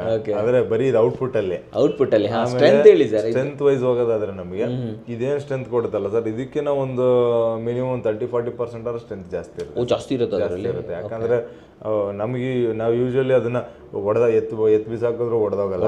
ಆಮೇಲೆ ಮೇಸ್ತ್ರಿನೇ ಕಟ್ ಮಾಡ್ಬೇಕಂದ್ರೆ ಒದಾಡ್ತಾ ಇರ್ತಾರೆ ಇದು ಇಟ್ಟು ಹೊಡಿಬೇಕಂತಂದ್ರೆ. ಇದು ನಾರ್ಮಲ್ ಬ್ಲಾಕ್ಸ್ ಅಂದ್ರೆ ಹಂಗೆ ಒಂದು ರಾಡ್ ಇಟ್ಬಿಟ್ಟು ಹೊಡೆದ್ ಬಿಡ್ಬೋದು. ಅದೇ ಇದಾದ್ರೆ ಉಳಿ ಇಟ್ಬಿಟ್ಟೆ ಹೊಡಿಬೇಕು. ಆಮೇಲೆ ಇನ್ನೊಂದೇನಂದ್ರೆ ಬ್ಲಾಕ್ಸ್ ಚೆನ್ನಾಗಿದೆ ಇಲ್ವೋ, ಕ್ಯೂರಿಂಗ್ ಚೆನ್ನಾಗಿದೆ ಇಲ್ವೋ ಅಂತ ಅನ್ನೋದು ನಮಗೆ ಎಲೆಕ್ಟ್ರಿಷಿಯನ್ ಬಂದಾಗ ಗೊತ್ತಾಗುತ್ತೆ ಸರ್. ಗ್ರೂ ಹೊಡಿತಾನಲ್ಲ, ಹೊಡಿಬೇಕಾದ್ರೆ ಅವನ್ನೆಲ್ಲ ಪ್ರಾಣ ಕಳ್ಕೊಂತಿದ್ದಾನೆ, ಕಷ್ಟಪಡ್ತಾನೆ. ಒಂದೊಂದು ಫ್ಲೋರ್ಗೆ 2 ಬ್ಲೇಡ್ ಹೋಗ್ತಾ ಇದೆ ಅಂತಂದ್ರೆ ಚೆನ್ನಾಗಿ ಕ್ಯೂರಿಂಗ್ ಆಗಿದೆ, ಬ್ಲಾಕ್ಸ್ ಚೆನ್ನಾಗಿದೆ ಅಂತ ಅರ್ಥ. ಈಸಿ ಪಟ ಅಂತ ಹೊಡ್ಕೊಂಡು ಹೋಗ್ತಾವನೆ ಅಂತ ಹೇಳಿದ್ರೆ ಸ್ವಲ್ಪ ಬ್ಲಾಕ್ಸ್ ಕ್ವಾಲಿಟಿ ಚೆನ್ನಾಗಿಲ್ಲ. ನೋಡಿ ಎಷ್ಟು ಒಳ್ಳೆ ಐಡಿಯಾ ಕೊಟ್ರು ಸರ್. ನಿಮ್ಮ ಎಲೆಕ್ಟ್ರಿಷಿಯನ್ ಮಾಡ್ತಿರೋ ಕೆಲಸದಲ್ಲೇ ಗೊತ್ತಾಗ್ಬಿಡುತ್ತೆ ನಿಮ್ಗೆ ಆ ಮನೆ ಕತೆ ಹೆಂಗಿದೆ ಅಂತ ಹೇಳ್ಬಿಟ್ಟು. ನೀವು ಚೆಕ್ ಮಾಡ್ಬೋದು ಬೇಕಾದ್ರೆ, ಒಂದು ಉಳಿ ತಗೊಂಡು ಹೊಡ್ಕೊಂಡು ಹೋಗಿ ಈಸಿ ಹೋಗ್ತಾ ಇದೆ ಗ್ರೂ ಅಂತಂದ್ರೆ ಅದರಲ್ಲಿ ಸ್ವಲ್ಪ ವೀಕ್ ಇದೆ ಅಂತ. ನೀವು ಒದ್ದಾಡ್ತಾ ಇದ್ದೀರಾ ಅಂತಂದ್ರೆ ಕಷ್ಟ ಇದೆ. ಒಂದು ಮಳೆ ಹೊಡೆಯಕ್ಕೆ ಕಷ್ಟ ಅಂದ್ರೆ ಅದು ಸ್ಟ್ರೆಂತ್ ಸಾಕಾಗಿದೆ ಅಂತ ಸರ್. ನೆಕ್ಸ್ಟ್ ಅದಕ್ಕೆ ಬೆಲೆ ಏನಂದ್ರೆ ಅದಕ್ಕೆ ಸರ್ ಹೈಡ್ರಾಲಿಕ್ ಪ್ರೆಸ್ ಆದ್ರೆ 45 ರೂಪಾಯಿ ಆಗುತ್ತೆ. ಆಮೇಲೆ 4 ಇಂಚ್ ಬ್ಲಾಕ್ ಆದ್ರೆ 35 ರೂಪಾಯಿ ಆಗುತ್ತೆ. ಬಟ್ ನಾನು ಸಜೆಸ್ಟ್ ಏನ್ ಮಾಡ್ತೀನಿ ಅಂದ್ರೆ ಸರ್, ಎಲ್ಲರೂ ಹೈಡ್ರಾಲಿಕ್ ಪ್ರೆಸ್ಗೆ ಹೋದ್ರೆ ಸ್ವಲ್ಪ ಒಳ್ಳೇದು ಅಂತ ನಾನು ಅಂತೀನಿ ಸರ್. ಯಾಕಂದ್ರೆ ನಾರ್ಮಲ್ ಬ್ಲಾಕ್ಸು ಚೆನ್ನಾಗಿ ಮಾಡೋರು ಇದ್ದಾರೆ. ಯಾಕಂದ್ರೆ ನಾವು ಯೂಸ್ ಮಾಡ್ತಾ ಇದೀವಿ 35-36 ರೂಪಾಯಿ ಯೂಸ್ ಮಾಡಬಾರ್ದು ಅಂತಲ್ಲ. ಬಟ್ ಏನಂದ್ರೆ ಸ್ವಲ್ಪ ಚೆನ್ನಾಗೂ ತುಂಬ ನೇಮ್ ಇದೆ ಅವ್ರಿಗೆ, ತುಂಬ ವರ್ಷದಿಂದ ಮಾಡ್ತಿದ್ದಾರೆ ಅಂತಂದ್ರೆ ಯೂಸ್ ಮಾಡಿದ್ರೆ ಒಳ್ಳೇದು ಸರ್. ಅವ್ರ ಹತ್ರ ಸ್ವಲ್ಪ ಬ್ಲಾಕ್ ಬಂದಾಗ ಗೊತ್ತಾಗುತ್ತಲ್ಲ ಕ್ವಾಲಿಟಿ ಅದನ್ನೆಲ್ಲ ಚೆಕ್ ಮಾಡ್ಕೊಂಡ್ರೆ ಏನು ಕಂಪ್ಲೇಂಟ್ ಬರಲ್ಲ ಅಂತಂದ್ರೆ ಅವಾಗ ಯೂಸ್ ಮಾಡ್ಬೋದು. ಇಲ್ಲ ಸ್ವಲ್ಪ ರಿಸ್ಕ್ ಫ್ರೀ ಬೇಡ ನನಗೆ, ಎಲ್ಲ ಸ್ವಲ್ಪ ನೀಟಾಗಿರ್ಲಿ ಅಂತಂದ್ರೆ ಹೈಡ್ರಾಲಿಕ್ ಹೋಗ್ಬಿಟ್ರೆ ಒಂದು 10 ರೂಪಾಯಿ ಜಾಸ್ತಿ ಆಗುತ್ತೆ. ಹೈಡ್ರಾಲಿಕ್ ಹೋಗ್ಬಿಟ್ರೆ best sir. But over all ಆಗಿ ಬಜೆಟ್ ಇದರಲ್ಲಿ ಪೂರ್ತಿ ಬಿಲ್ಡಿಂಗ್ ಹೋಗ್ತೀವಿ ಅಂದ್ರೆ ನಾವು ಬ್ಲಾಕ್ ಅಪ್ಗ್ರೇಡೇಷನ್ ಹೋಗ್ತೀವಿ ಅಂತಂದ್ರೆ ಒಂದು 50,000 ರೂಪಾಯಿ ಡಿಫ್ರೆನ್ಸ್ ಬರುತ್ತೆ. Okay okay. ನೆಕ್ಸ್ಟ್ ಹಂಗೆ ಬ್ರಿಕ್ಸ್ ಹೋದ್ವಿ ಅಂತಂದ್ರೆ ನಾರ್ಮಲ್ ಬ್ರಿಕ್ಸ್ ಬಂದ್ಬಿಟ್ಟು ಅಂದ್ರೆ ಬ್ರಿಕ್ಸ್ ಇಟ್ಟಿಗೆ ಹೋದ್ವಿ ಅಂತಂದ್ರೆ ನಮಗೆ 8.5 ರಿಂದ 9 ರೂಪಾಯಿ ಇದೆ ಸರ್. ಕಾಮನ್ ಆಗಿ ಮ್ಯಾನುಫ್ಯಾಕ್ಚರ್ ಆಗಿರೋದು. ಅದು ನಮಗೆ ವೈರ್ ಕಟ್ ಮತ್ತೆ ಟೇಬಲ್ ಮೌಂಟ್ ಬ್ರಿಕ್ಸ್ ಅದಕ್ಕೆಲ್ಲ ಹೋಗ್ತೀವಿ ಅಂದ್ರೆ 10 ರಿಂದ 12 ರೂಪಾಯಿ ಇದೆ ಸರ್. 4 ರೂಪಾಯಿ ಡಿಫ್ರೆನ್ಸ್ ಇದೆ. ಹೌದು ಸರ್. ಇದು 8.5 ರಿಂದ 10 ರೂಪಾಯಿ ಗಂಟೆ ಇದು ಸಿಗುತ್ತೆ. ಅದು 10 ರೂಪಾಯಿಂದ 12 ರೂಪಾಯಿ ಗಂಟೆ ಅದು ಸಿಗುತ್ತೆ. 2 ರಿಂದ 3 ರೂಪಾಯಿ ಡಿಫ್ರೆನ್ಸ್. ಏನಿದೆ ಎರಡರ ಮಧ್ಯೆ ಕ್ವಾಲಿಟಿ ಏನು ಡಿಫ್ರೆನ್ಸ್ ಅಂದ್ರೆ ಇದನ್ನು ಅಷ್ಟೇ ಸರ್. ಮೇಕಿಂಗ್ ಸ್ವಲ್ಪ ವೈರ್ ಕಟ್ ಬ್ರಿಕ್ಸ್ ಅಂತಂದ್ರೆ ಸ್ವಲ್ಪ ನೀಟಾಗಿರುತ್ತೆ, ಫಿನಿಶಿಂಗು ಸ್ವಲ್ಪ ಸ್ಟ್ರಾಂಗ್ ಇರುತ್ತೆ ಅದಕ್ಕಿಂತ. ಆಮೇಲೆ ಗ್ರಿಪ್ ಚೆನ್ನಾಗಿರುತ್ತೆ, ಸ್ಕಿಡ್ ಆಗಲ್ಲ ಅಂತ ಹೇಳ್ಬಿಟ್ಟು. ಆಮೇಲೆ ಇದು ಹೆಂಗೆ ಬ್ಲಾಕ್ಸ್ ಅಲ್ಲಿ ಹೆಂಗೆ ಮೇಕಿಂಗ್ ಚೆನ್ನಾಗಿರುತ್ತೆ ಆ ಥರದ್ದು ಮೇಕಿಂಗ್ ಚೆನ್ನಾಗಿರುತ್ತೆ. ಅದೇ ಒಂದು ಟೆಸ್ಟ್ ಇದೆಲ್ಲ, ಹಿಂಗೆ ಹೊಡೆದ್ರೆ ಸೌಂಡ್ ಬರುತ್ತೆ, ರಿಂಗ್ ಸೌಂಡ್ ಬರುತ್ತೆ. ಓಕೆ ಓಕೆ, ಹಂಗಿದ್ರೆ ಚೆನ್ನಾಗಿದೆ ಅಂತ. ಸೊ ನಿಮ್ಗೆ ಹೊಡೆದಾಗ ಪುಡಿ ಆಯ್ತು ಅಂತಂದ್ರೆ ಇಲ್ಲ, ಅದು ಒಂಥರ ಟುಪ್ ಅಂತ ತನಕ ಸ್ಟಾರ್ಟ್ ಮಾಡ್ತಂದ್ರೆ ಒಳಗಡೆ ಕ್ಲೀನಾಗಿ ಪ್ಯಾಕಿಂಗ್ ಆಗಿಲ್ಲ, ಕ್ಲೀನಾಗಿ ಬರ್ನ್ ಆಗಿ ಪುಡಿ ಉದ್ರಕ್ಕೆ ಸ್ಟಾರ್ಟ್ ಆಗುತ್ತೆ. ಎರಡು ಹಿಂಗೆ ಹೊಡೆದ್ರೆ ಪುಡಿ ಉದ್ರಕ್ಕೆ ಸ್ಟಾರ್ಟ್ ಆಗುತ್ತೆ. ಆಮೇಲೆ ಬ್ರಿಕ್ಸಲ್ಲಿ ನಾವು ಇನ್ನೊಂದು ವಾಟರ್ ಅಬ್ಸರ್ಪ್ಷನ್ ಟೆಸ್ಟ್ ಕೂಡ ಮಾಡ್ಬೋದು ಸರ್, ಅದರಿಂದ ಗೊತ್ತಾಗ್ಬಿಡುತ್ತೆ. ನೆಕ್ಸ್ಟ್ ಮಟೀರಿಯಲ್ ಹೋಗ್ಬಿಡಿ ಸರ್. ನೆಕ್ಸ್ಟ್ ಹೋಗೋದಾದ್ರೆ ಸ್ಟೀಲ್ ಸರ್, ಕೋರ್ ಸಬ್ಜೆಕ್ಟ್ ಆದರೆ ಸ್ಟೀಲ್. ಇವಾಗ ಏನಂತಂದ್ರೆ ಆಮೇಲೆ ಈ ಸ್ಟೀಲಲ್ಲಿ ನಾನು ಮೇಜರಾಗಿ ನಾನು ಎಲ್ಲರಿಗೂ ಒಂದು ಸಜೆಸ್ಟ್ ಮಾಡೋದೇನು ಅಂತಂದ್ರೆ ಸರ್, ಎಲ್ಲರೂ ನಾವು ಇವಾಗ ಮನೆ ಕಟ್ತೀವಿ ಅಂತ ಅಂದಿದ ತಕ್ಷಣನೇ ಎಲ್ಲ ಹೈ ಕ್ವಾಲಿಟಿ ಹೋಗ್ಬಿಡ್ಬೇಕು ನಾವು ಅಂತಂತ ಹೇಳಿ ಟಾಟಾ ಸ್ಟೀಲ್ ಹಾಕ್ಸ್ತೀನಿ ಅಂತ ಡೈರೆಕ್ಟ್ ಟಾಟಾಗೆ ಹೋಗ್ಬಿಡ್ತಾರೆ ಅಂತಾರೆ. ಟಾಟಾಗೆ ಹೋಗಂತ ನೆಸಿಟಿ ಇಲ್ಲ, ಯಾಕಂದ್ರೆ ಅದೆಲ್ಲ ನಮಗೆ ಕಮರ್ಷಿಯಲ್ ಮಾಡ್ತೀವಿ, ತುಂಬ ದೊಡ್ಡ ಸ್ಪ್ಯಾನ್ ಮಾಡ್ತೀವಿ, ಒಂದು 20-30 ಅಡಿ ಒಂದು ಕಾಲಮ್ ಕೊಡ್ತಾ ಇದೀವಿ ಅಂತಂದ್ರೆ ಅವಾಗ ಅದು ಬೇಕಾಗುತ್ತೆ ಸರ್. ಸ್ವಲ್ಪ high strength steel, primary steel ಬೇಕಾಗುತ್ತೆ ಅಂತ ಹೇಳ್ಬಿಟ್ಟು. ಬಟ್ ನಾವು ಮಾಡೋ ರೆಸಿಡೆನ್ಷಿಯಲ್ ನಮ್ಗೆ ಪರ್ಮಿಷನ್ ಇರೋದೇ G+3 ಸರ್. ನಾವು ಹೈ ರೈಸು ಹೋಗಲ್ಲ, ಏನು ಮಾಡಲ್ಲ. ಹೈ ರೈಸ್ ನಮ್ಗೆ ಇರೋದೇ G+3ಗೆ. ನಮಗೆ ನಾರ್ಮಲ್ ಇವಾಗ ಎಲ್ಲ ಟೆಸ್ಟ್ ಸ್ಟೀಲ್ಗಳು ಇವಾಗ A1 ಗೋಲ್ಡ್ ಆಗ್ಬೋದು, ಕಾಮಧೇನು ಆಗ್ಬೋದು, ಮತ್ತು ಇಂಡಸ್ ಆಗ್ಬೋದು, JSW ಆಗ್ಬೋದು, ಇವೇ ಸಾಕಾಗುತ್ತೆ ಸರ್. ಹೈಯರ್ ಕ್ವಾಲಿಟಿ ನಾವು ಸ್ವಲ್ಪ ಹೈ ಕ್ವಾಲಿಟಿದು ಸ್ವಲ್ಪ ಮಾಡ್ತೀವಿ ಅಂತಂದ್ರೆ JSW ಮತ್ತು ಇಂಡಸ್ ಯೂಸ್ ಮಾಡಿ. ಗ್ರೇಡ್ ಯಾವುದು? 550 ಸರ್. 550 ಇವಾಗ ಏನು ಮಾರ್ಕೆಟಲ್ಲಿ ನಡೀತಿದೆ ಅದೇ 550ನೇ ಯೂಸ್ ಮಾಡಬೇಕಾಗುತ್ತೆ. ಆಮೇಲೆ ಸ್ವಲ್ಪ ನಾವು ಏನೋ ಒಂಚೂರು ನಮ್ಮ ಏರಿಯಾದಲ್ಲಿ ಇವಾಗ, ಯಾಕಂದ್ರೆ ಎಲ್ಲ ಕಡೆ JSW ಸಪ್ಲೈ ಇಲ್ಲ ಅಂತ ಇಟ್ಕೊಳ್ಳಿ, ಅಲ್ಲಿ ನಮ್ಮ ಏರಿಯಾದಲ್ಲಿ ಇವಾಗ ಯಾವುದೋ ಬೇರೆ ಬ್ರ್ಯಾಂಡ್ ಇದೆ ಅಂದ್ರೆ ನಾವು ತೊಗೊಂಡ್ರೆ ಏನು ತಪ್ಪೇನಿಲ್ಲ. ಇಲ್ಲೊಂದು ಕ್ವಶನ್ ಇದೆ ಸರ್, ಆ್ಯಡಲ್ಲೆಲ್ಲ ಬರ್ತಾ ಇರುತ್ತೆ, ನಮ್ಮಲ್ಲಿ G ರಿಬ್ ಇದೆ, X ರಿಬ್ ಇದೆ, ರಿಬ್ಸ್ ಇರುತ್ತೆ. ಅದು ಮ್ಯಾಟ್ರ್ ಆಗುತ್ತೆ ಅಂದ್ರೆ ಸರ್, ಅದು ಗ್ರಿಪ್ ಹಿಡ್ಕೊಳ್ಳುತ್ತೆ, ಬಾಂಡಿಂಗ್ ಹಿಡ್ಕೊಳ್ಳುತ್ತೆ ಅಂತ ಸರ್, ಸ್ಕಿಡ್ ಆಗಲ್ಲ ಅಂತ ಹೇಳಿ. ಅಂದ್ರೆ ಡೈರೆಕ್ಷನ್ಸ್ ಇರುತ್ತಲ್ಲ, ಅದು ಮೂವ್ಮೆಂಟ್ ಕಾಂಕ್ರೀಟ್ ಜೊತೆಗೆ ಗ್ರಿಪ್ ಹಿಡ್ಕೊಳ್ಳುತ್ತೆ. ಯಾಕಂದ್ರೆ ಸ್ಟೀಲ್ ಏನಂದ್ರೆ ಹಿಂಗೆ ಎಳೆದ್ರೂ ಕಟ್ ಆಗದೆ ಇರೋದು ಅದ್ರ ಇದ್ರದ್ದು ಸರ್, ಅದರ ಟೆನ್ಸೈಲ್ ಸ್ಟ್ರೆಂತ್ ಅಂತ ಹೇಳ್ತೀವಲ್ಲ, ಅದು ಅದ್ರದ್ದು ಆಕ್ಚುಲ್ ಆಗಿ. ಕಾಂಕ್ರೀಟ್ ಏನಂದ್ರೆ ಹಿಂಗೆ ಅದ್ನ ಹಿಡ್ಕೊಳ್ಳೋದು ಅದ್ರ ಕೆಪಾಸಿಟಿ ಇರಲ್ಲ. ಸೊ ಅದು ಹಂಗಾಗಿ ಇದು ಹೆಂಗೆ ಎಳೆದ್ರೂ ಏನಾಗಲ್ಲ. ಆಮೇಲೆ ಎಳೆದ್ರೂ ಕಾಂಕ್ರೀಟಿಂದ ಆಚೆ ಬರಲ್ಲ. ಸ್ಮೂತ್ ಇತ್ತು ಅಂತ ಇಟ್ಕೊಳ್ಳಿ, ಕಾಂಕ್ರೀಟ್ ಎಲ್ಲ ಆಡಾದ್ಮೇಲೆ ನಾವು ಬೇಕಾದ್ರೆ ಹೇಳಿದ್ರೆ ಆಚೆ ಬರುತ್ತೆ ಕಾನ್ಸೆಪ್ಟಿಗೆ ಅದನ್ನ ಗ್ರಿಪ್ ಮಾಡಿರೋದು ಸರ್. ಬಟ್ ಹಂಗಂತ ಏನು ಫಸ್ಟ್ ಎಲ್ಲ ಹಳೆ ಕಾಲದಲ್ಲೆಲ್ಲ ಇತ್ತಲ್ಲ ಸರ್, ಪ್ಲೇನ್ ಸ್ಟೀಲ್ ಇರೋದು, ಅವೆಲ್ಲ ಏನು ಆಚರಣೆ ಬಂದಿಲ್ಲ, ಹೋಗ್ತಾ ಹೋಗ್ತಾ ಅದು ಕ್ವಾಲಿಟಿ ಅಷ್ಟೇ, ಒಂದೊಂದು ಅಡಿಷನಲ್ ಎಲಿಮೆಂಟ್ಸ್. ಒಟ್ನಲ್ಲಿ ಕಾಮನ್ ರಿಬ್ಸ್ ಇದ್ರೆ ಸಾಕು ಅಲ್ವಾ ಸರ್? G ರಿಬ್ ಇದೆ, X ರಿಬ್ ಇದೆ, ಇದು ಅಷ್ಟೇ. ಒಂದು ಡಾಟ್ ಹೊಡ್ಕೊಂಡು ಹೋದ್ರೂ ಸಾಕು ಅದರಲ್ಲಿ. ಓಕೆ ಸರ್, ಬೆಲೆ ಎಷ್ಟಾಗೈತೆ TMT ಸರ್? ಇವಾಗ A1 ಗೋಲ್ಡ್ದು first India gold sir starting ಅಂತ ಹೇಳಿದ್ರೆ, ಇಂಡಿಯಾ ಗೋಲ್ಡ್ ಅಂತಂದ್ರೆ ನಮ್ಗೊಂದು 60 ರೂಪಾಯಿ ಇದೆ ಸರ್ ಕೆಜಿಗೆ. 60 ರೂಪಾಯಿ ಕೆಜಿಗೆ ಇದೆ. ಆಮೇಲೆ ನಮ್ಗೆ A1 ಗೋಲ್ಡ್ ಅದಾದ್ರೆ 62ರಿಂದ 63 ರೂಪಾಯಿ ಇದೆ. ಅಂಡ್ ಅಗೇನ್ ಇಂಡಸ್ ಬಂದ್ವಿ ಅಂತಂದ್ರೆ ನಮ್ಗೆ 68ರಿಂದ 69 ರೂಪಾಯಿ ಇದೆ ಸರ್ ಇವತ್ತಿಗೆ. ಆಮೇಲೆ JSW ಹೋಗ್ತೀವಿ ಅಂದ್ರೆ 72ರಿಂದ 73 ರೂಪಾಯಿ ಇದೆ ಸರ್. ಸೊ ಇಷ್ಟಕ್ಕೆ ರೇಟ್. ಟಾಟಾ ಹೋದ್ವಿ ಅಂತಂದ್ರೆ ನಮ್ಗೆ ಅರೌಂಡ್ ಇದಕ್ಕೆ ಅದಕ್ಕೆ ಒಂದು 10 ರೂಪಾಯಿ ಡಿಫ್ರೆನ್ಸ್ ಇದೆ ಸರ್. 85 ರೂಪಾಯಿ ಮೇಲೆ ಇರುತ್ತೆ ಅಷ್ಟಿರುತ್ತೆ. ಅಂಡ್ ಇದೆಲ್ಲ ಆಮೇಲೆ ಸ್ಟೀಲು ಸಿಮೆಂಟ್ ರೇಟ್ಸ್ ಎಲ್ಲ every day fluctuations sir, every day. ಆಮೇಲೆ ಈಗ 8mm ಒಂದು ರೇಟು, 10mm ಆ ಥರ ಏನಿಲ್ಲ ಸರ್. ಕೆಜಿ ಯಾವ್ದಾದ್ರು ತಗೊಳ್ಳಿ, ಯಾವ್ದು ತೊಗೊಂಡ್ರು ಕೆಜಿ ಇರುತ್ತೆ. ಆಮೇಲೆ ಇವಾಗ ಟಾಟಾ ಸ್ಟೀಲ್ಸ್ ಎಲ್ಲ ಹೋದ್ವಿ ಅಂತಂದ್ರೆ ಇವಾಗ 8mm ರಾಡ್ಸಲ್ಲಿ ಎಲ್ಲದರಲ್ಲೂ ನಮಗೆ ಒಂದು 10 ರಾಡ್ ಬಂತಂದ್ರೆ ಅದರಲ್ಲಿ ಇನ್ನೂ ಸ್ವಲ್ಪ ಜಾಸ್ತಿ ಬರುತ್ತೆ, ಒಂದು 2 ರಾಡ್ ಎಕ್ಸ್ಟ್ರಾ ಬರುತ್ತೆ. ಮತ್ತು ಇನ್ನೂ ಸ್ವಲ್ಪ ಲೋಕಲ್ ಸ್ಟೀಲ್ಗೆ ಹೋದ್ವಿ ಅಂತಂದ್ರೆ ಅದೇನಂದ್ರೆ ಸರ್ 8mm ಇಷ್ಟು ಸ್ಟ್ರೆಂತ್ ಆಗ್ಬೇಕಂತ ಇರುತ್ತೆ. ಸ್ಟೀಲ್ ಕ್ವಾಲಿಟಿ ತುಂಬ ಚೆನ್ನಾಗಿದೆ ಅಂತ ಹೇಳಿದ್ರೆ, ಪ್ರೈಮರಿ ಸ್ಟೀಲ್ ಇದೆ ಅಂತಂದ್ರೆ ಸಣ್ಣಕ್ಕಿತ್ತು ಅಂದ್ರೂ ಅಷ್ಟೇ ಸ್ಟ್ರೆಂತ್ ಕೊಡ್ತಾ ಇರುತ್ತೆ. ನಾವು ಅದೇ ನಮ್ಮ ಸ್ಟೀಲ್ ಸ್ವಲ್ಪ ಸೆಕೆಂಡ್ರಿ ಸ್ಟೀಲ್ ಇದೆ ನಮ್ಮದು, ಏನೋ ನಮ್ಮದು ರೀಫಬ್ರಿಸ್ಟರ್ ಇದೆ. ಸೊ ಅದಕ್ಕೆ ಸ್ವಲ್ಪ ಸ್ಟ್ರೆಂತ್ ಕಮ್ಮಿ ಇದೆ ಅಂತಂದರೆ ನಮ್ಗೆ, ಬಟ್ ಇದು ನಮ್ಗೆ 10 kg ತಡೆಯೋ ಕೆಪಾಸಿಟಿ ಸಣ್ಣದ್ರಲ್ಲೇ ತಡೆಯುತ್ತೆ ಅಂತ ಇಟ್ಕೊಳ್ಳಿ. ಸ್ವಲ್ಪ ಅದೇ ಸೆಕೆಂಡ್ರಿ ಸ್ಟೀಲ್ ಅಂದರೆ ಅದೇ ಸೇಮ್ 10 kgಗೆ ಸ್ವಲ್ಪ ದಪ್ಪಕ್ಕೆ ಡಿಸೈನ್ ಆಗಿರುತ್ತೆ ಅಷ್ಟೇ. ಸ್ವಲ್ಪ ಸ್ಟೀಲ್ ಡಿಸೈನ್ ಥಿಕ್ನೆಸ್ ದಪ್ಪ ಇರುತ್ತೆ. ಒಂದು ಕನ್ಸ್ಟ್ರಕ್ಷನ್ ಅಲ್ಲಿ ಜಾಸ್ತಿ ಯೂಸ್ ಆಗೋದು ಯಾವ mm ಜಾಸ್ತಿ ಯೂಸ್ ಆಗೋದಂತಂದ್ರೆ ಸರ್ ನಮಗೆ 8mm 10mm ಯೂಸ್ ಆಗುತ್ತೆ. ಎಲ್ಲ ಸ್ಲ್ಯಾಬ್ಗಳಿಗೆ ಎಲ್ಲ ಕಡೆ ಜಾಸ್ತಿ ಅದಕ್ಕೆಲ್ಲ ಅದೇ ಯೂಸ್ ಆಗುತ್ತೆ. ಲಿಂಟಲ್ ಕಟ್ಟಬೇಕಾದ್ರೆ ಸಜ್ಜಾಗ ಅದಕ್ಕೆಲ್ಲ ಯೂಸ್ ಆಗುತ್ತೆ. ಅದು ಬಿಟ್ಟರೆ ನಮಗೆ 16 ಮತ್ತು 12 ಕಾಲಮ್ಗಳಿಗೆ ಜಾಸ್ತಿ ಯೂಸ್ ಆಗುತ್ತೆ, ಮತ್ತು 20 ಯೂಸ್ ಆಗುತ್ತೆ ಸರ್ ರೆಸಿಡೆನ್ಷಿಯಲಲ್ಲಿ. 25 ರೇರು ಸರ್, ಯಾಕಂದ್ರೆ ಸ್ವಲ್ಪ ಸ್ಪ್ಯಾನ್ ದೊಡ್ಡದಿದೆ ಅದಿದೆ ಅಂತಂದ್ರೆ ಯೂಸ್ ಆಗುತ್ತೆ ಅಷ್ಟೇ. ಓಕೆ, ಬಟ್ 18, 10 ತುಂಬಾ ಯೂಸ್ ಆಗುತ್ತೆ. 18, 10, 12, 16 these are the common use ಆಗುವಂಥದ್ದು. 12, 16, 14 ಅಂತ ಯಾವುದು ಬರೋದಿಲ್ಲ. ಓಕೆ ಡೈರೆಕ್ಟ್ 16, 12 ಅಂದ್ರೆ ಕಾಲಮ್ಗಳಿಗೆ ಬೀಮ್ಗಳಿಗೆಲ್ಲ 16, 12 ಬಂದ್ಬಿಡುತ್ತೆ. ಓಕೆ, ಆಲ್ಮೋಸ್ಟ್ ನಮಗೆ ಹಾರಿಜಾಂಟಲ್ ಸರ್ಫೇಸ್ ಏನೇನು ಕಟ್ತೀವಲ್ಲ ಅಲ್ಲೆಲ್ಲ ನಮಗೆ 10mm 8mm ರಾಡ್ಸನ್ನ ಬಂದ್ಬಿಡುತ್ತೆ. ಆಮೇಲೆ ಎಲ್ಲ ಸ್ವಲ್ಪ ಸ್ಪೇಸ್ ಜಾಸ್ತಿ ಇದೆ, ಎಲ್ಲ ಬೀಮ್ ಎಲ್ಲ ಸ್ಪ್ಯಾನ್ ದೊಡ್ಡದಿದೆ ಅಂದ್ರೆ ಅಲ್ಲಿ 20mm ಬರುತ್ತೆ ಸರ್. ಓಕೆ ನೆಕ್ಸ್ಟ್ ಯಾವ್ದು ಬರ್ತಾ ಇದೆ ಸರ್? ಇದಾಯ್ತು ಅಂತ ಹೇಳಿದ್ರೆ ಆಮೇಲೆ ಇವಾಗ ಲೇಬರ್ ರೇಟ್ಸ್ ಏನು ನಡೀತಾ ಇದೆ ಅಂತ ಹೇಳ್ಬಿಟ್ಟು ಸರ್, ಇದು ಇಷ್ಟಕ್ಕೆ ಸೇರಿದ್ರೆ ಇವಾಗ ಏನಾಗಿದೆ ಅಂದ್ರೆ ಸರ್, ಲೇಬರ್ ರೇಟ್ಸ್ ತುಂಬಾ ಡಿಮ್ಯಾಂಡ್ ಆಗೋಗ್ಬಿಟ್ಟಿದೆ ಸರ್ ಲೇಬರ್ದು. ಯಾಕಂತಂದ್ರೆ ಎವ್ರಿ ಡೇ ಅವಾಗ ಅವ್ರೂ ಈಗ ದಸರಾ ಬಂದ್ರೆ ಅಮೌಂಟ್ ಜಾಸ್ತಿ ಮಾಡಬೇಕು, ಮತ್ತು ಹೊಸ ವರ್ಷ ಬಂತಂದ್ರೆ ಅಮೌಂಟ್ ಜಾಸ್ತಿ ಮಾಡಬೇಕು. ಇವತ್ತಿಗೆ ಹೆಂಗಾಗಿದೆ ಅಂತ ಕೆಲಸ ಮಾಡಬೇಕು ಅಂತಂದ್ರೆ 1200 ರೂಪಾಯಿ ಕೊಡದೇನೆ ಒಬ್ಬ ಮೇಸನ್ ಸಿಗಲ್ಲ ಸರ್. ಮೇಸ್ತ್ರಿ ಅಂತ ಹೇಳ್ತೀವಿ ಸರ್. 1200 ರೂಪಾಯಿ ಪರ್ ಡೇ. 1200 ರೂಪಾಯಿ ಪರ್ ಡೇ ಕೊಡಬೇಕು, ಮತ್ತೆ 100 ರೂಪಾಯಿ ಹೋಗಕ್ಕೆ ಬರೋಕ್ಕೆ ಅಲಯನ್ಸ್ ಕೊಡಬೇಕು. ಅಂದ್ರೆ ಒಂದು ಮೇಸ್ತ್ರಿ 45,000 ದುಡ್ಕೊಂಡು ಆರಾಮಾಗಿ ದುಡಿದ್ರು. ಈಗ ಹೆಲ್ಪರ್ಗಳು ಬಂದರೆ ನಮಗೆ ಆಲ್ಮೋಸ್ಟ್ ನಮಗೆ ಅವ್ರಿಗೆ ಒಂದು 600 ಇಂದ 800 ರೂಪಾಯಿ ಗಂಟ ಪೇಮೆಂಟ್ ಇದೆ. ಅವ್ರಿಗೊಂದು 25-30 ಸಾವಿರ ದುಡಿತಾರೆ. ಆಮೇಲೆ ಅವರಿಗೆ ಏನಂತಂದ್ರೆ ಅದರಲ್ಲೂ ಅಷ್ಟು ಅಮೌಂಟ್ ತೊಗೊಂಡು ಸ್ವಲ್ಪ ಜನ ಚೆನ್ನಾಗಿ ಕೆಲಸ ಮಾಡ್ತಾರೆ, ಸ್ವಲ್ಪ ಜನ ಮಾಡಲ್ಲ, ಸ್ವಲ್ಪ ಕೆಲಸ ಡಿವೈಡ್ ಮಾಡಿಬಿಡ್ತಾರೆ.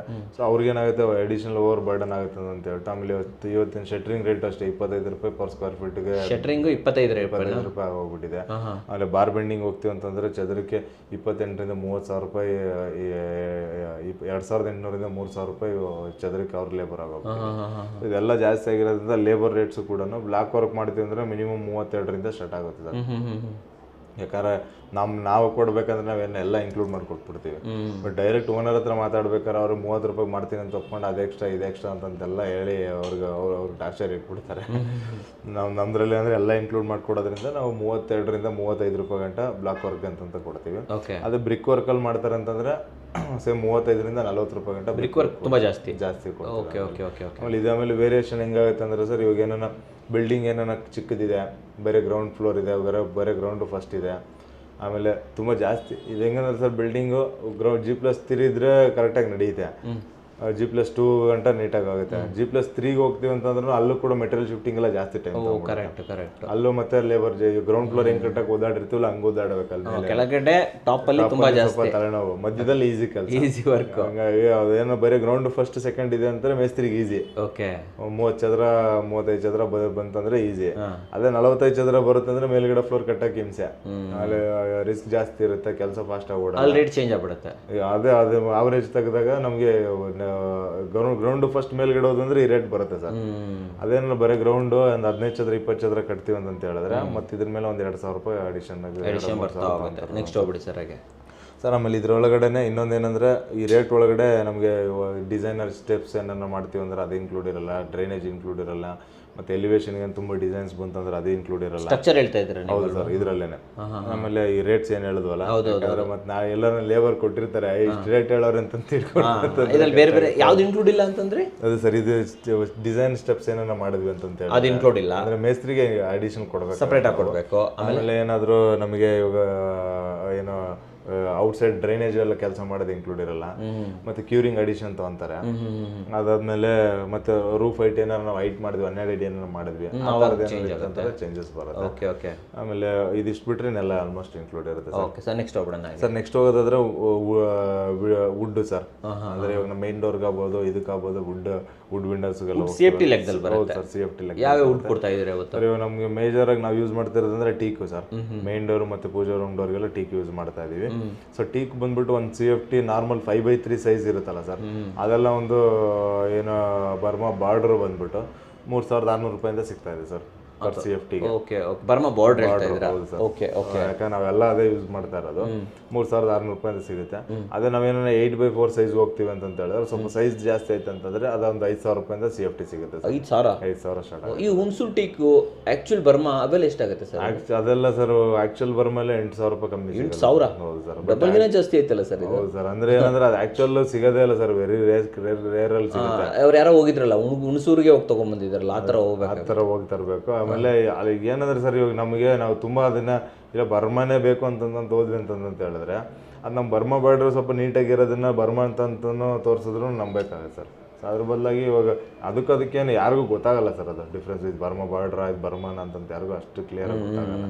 ಹಂಗಾಗಿ ಬರ್ಮಾ ಬಾರ್ಡ್ರ್ ಯೂಸ್ ಮಾಡಿದ್ರೆ ಸಾಕು ಸರ್, ಪಾಲಿಶ್ ಮಾಡಿದ್ರೆ ನೀಟಾಗಿ. ಆಮೇಲೆ ಈ ದಾಂಡೇಲಿ ಟೀಕ್ ಅಂತ ಬರುತ್ತೆ ಸರ್, ಅದು ತುಂಬಾ ಚೆನ್ನಾಗಿ. ದಾಂಡೇಲಿ ಟೀಕು ಚೆನ್ನಾಗಿರುತ್ತೆ, ಹುಣಸೂರು ಟೀಕು ಚೆನ್ನಾಗಿರುತ್ತೆ. ಅಂಡ್ ಅದು ಬಿಟ್ಟು ಅಂದ್ರೆ ಇವಾಗ ಸಾಲ್ವುಡ್ ಸರ್, ರೆಡ್ ಸಾಲು, ವೈಟ್ ಸಾಲು ಅದೆಲ್ಲ ಬರುತ್ತಲ್ಲ, ಮಾಮೂಲಿ ರೂಮ್ ಡೋರ್ಗಳಿಗೆ ಮತ್ತೆ ಬಾಡಿಗೆ ಮನೆ ಡೋರ್ಗಳಿಗೆ ಇದಕ್ಕೆಲ್ಲ ಯೂಸ್ ಮಾಡಿ. ಎಷ್ಟಾಗುತ್ತೆ ಸರ್ ಇದು ಪರ್ CFT? ನಮಗೆ ಇವತ್ತಿನ ರೇಟ್ ನಮಗೆ 1,750ರಿಂದ 1,900 ರೂಪಾಯಿ ಇದೆ. ಸ್ವಲ್ಪ ಕಡಿಮೆ ಇದೆ. ಇದು ಅಂದ್ರೆ 1,800 ರೂಪಾಯಿ 1,850 ರೂಪಾಯಿ ಆವ್ರೇಜ್ ಅಲ್ಲಿ ಇರುತ್ತೆ ಸರ್.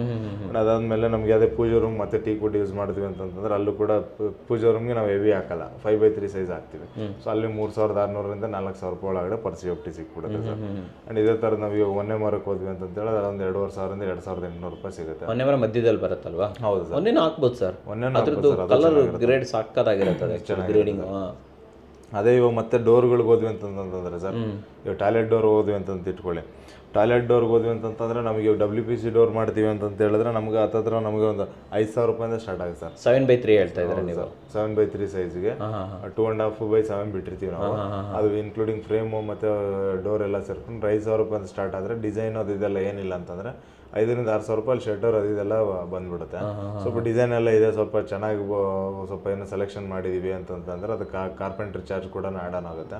ಅದೊಂದು 8,000 ರೂಪಾಯಿ ಗಂಟ ಬರುತ್ತೆ ಸರ್. ಸೊ WPC ಸ್ವಲ್ಪ ಕಾಸ್ಟ್ಲಿ ಆಗುತ್ತೆ. ಅದು PVC ಹೋದ್ವಿ ಅಂದ್ರೆ ಅದೇನಿಲ್ಲ ಸರ್, PVC 2,500 ರೂಪಾಯಿ 3,500 ರೂಪಾಯಿಗೆಲ್ಲ ಚೆನ್ನಾಗಿರೋ ಡೋರ್ ಬಂದ್ಬಿಡುತ್ತೆ. PVC ಡೋರ್ ಬಂದ್ಬಿಡುತ್ತೆ. ಅದೇ ಡೋರ್ ಶಟರ್ಸು ಅಂದರೆ ಮೈನ್ ಡೋರ್ ಬಾಗಿಲುಗಳು ಹೇಳ್ತೀವಲ್ಲ, ಅದು ಆದರೆ ಸ್ವಲ್ಪ ಮೈನ್ ಡೋರ್ ಎಲ್ಲ ಇವಾಗ ಏನಂತಂದ್ರೆ ಒಂದು ಆವ್ರೇಜ್ ಒಂದು ಗುಡ್ ಕ್ವಾಲಿಟಿ ಅಂತಂತಂದ್ರೆ ಸ್ವಲ್ಪ ನಾವು ನೀಟಾಗಿ ಮಾಡಿಸಿರೋದಂದ್ರೆ ಒಂದು 25,000ದಿಂದ 30,000 ರೂಪಾಯಿ.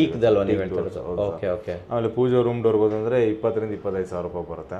ಅಂಡ್ ಅದೇ ಥರ ನಮ್ಗೆ ಇಂಟರ್ನಲ್ ಡೋರ್ ಅಂದ್ರೆ ಒಂದು 5,000 ರೂಪಾಯಿಂದ 8,000 ರೂಪಾಯಿ ಗಂಟೆ. ಫ್ಲಶ್ ಡೋರ್ ಹೇಳ್ತಾ ಇದ್ದಾರೆ ಸರ್, ಲ್ಯಾಮಿನೇಟೆಡ್ ಬೇರೆ ಬೇರೆ ಅದರಲ್ಲೂ ಕೂಡ ಇನ್ನೂ ಕಮ್ಮಿದು ಬರುತ್ತೆ ಸರ್.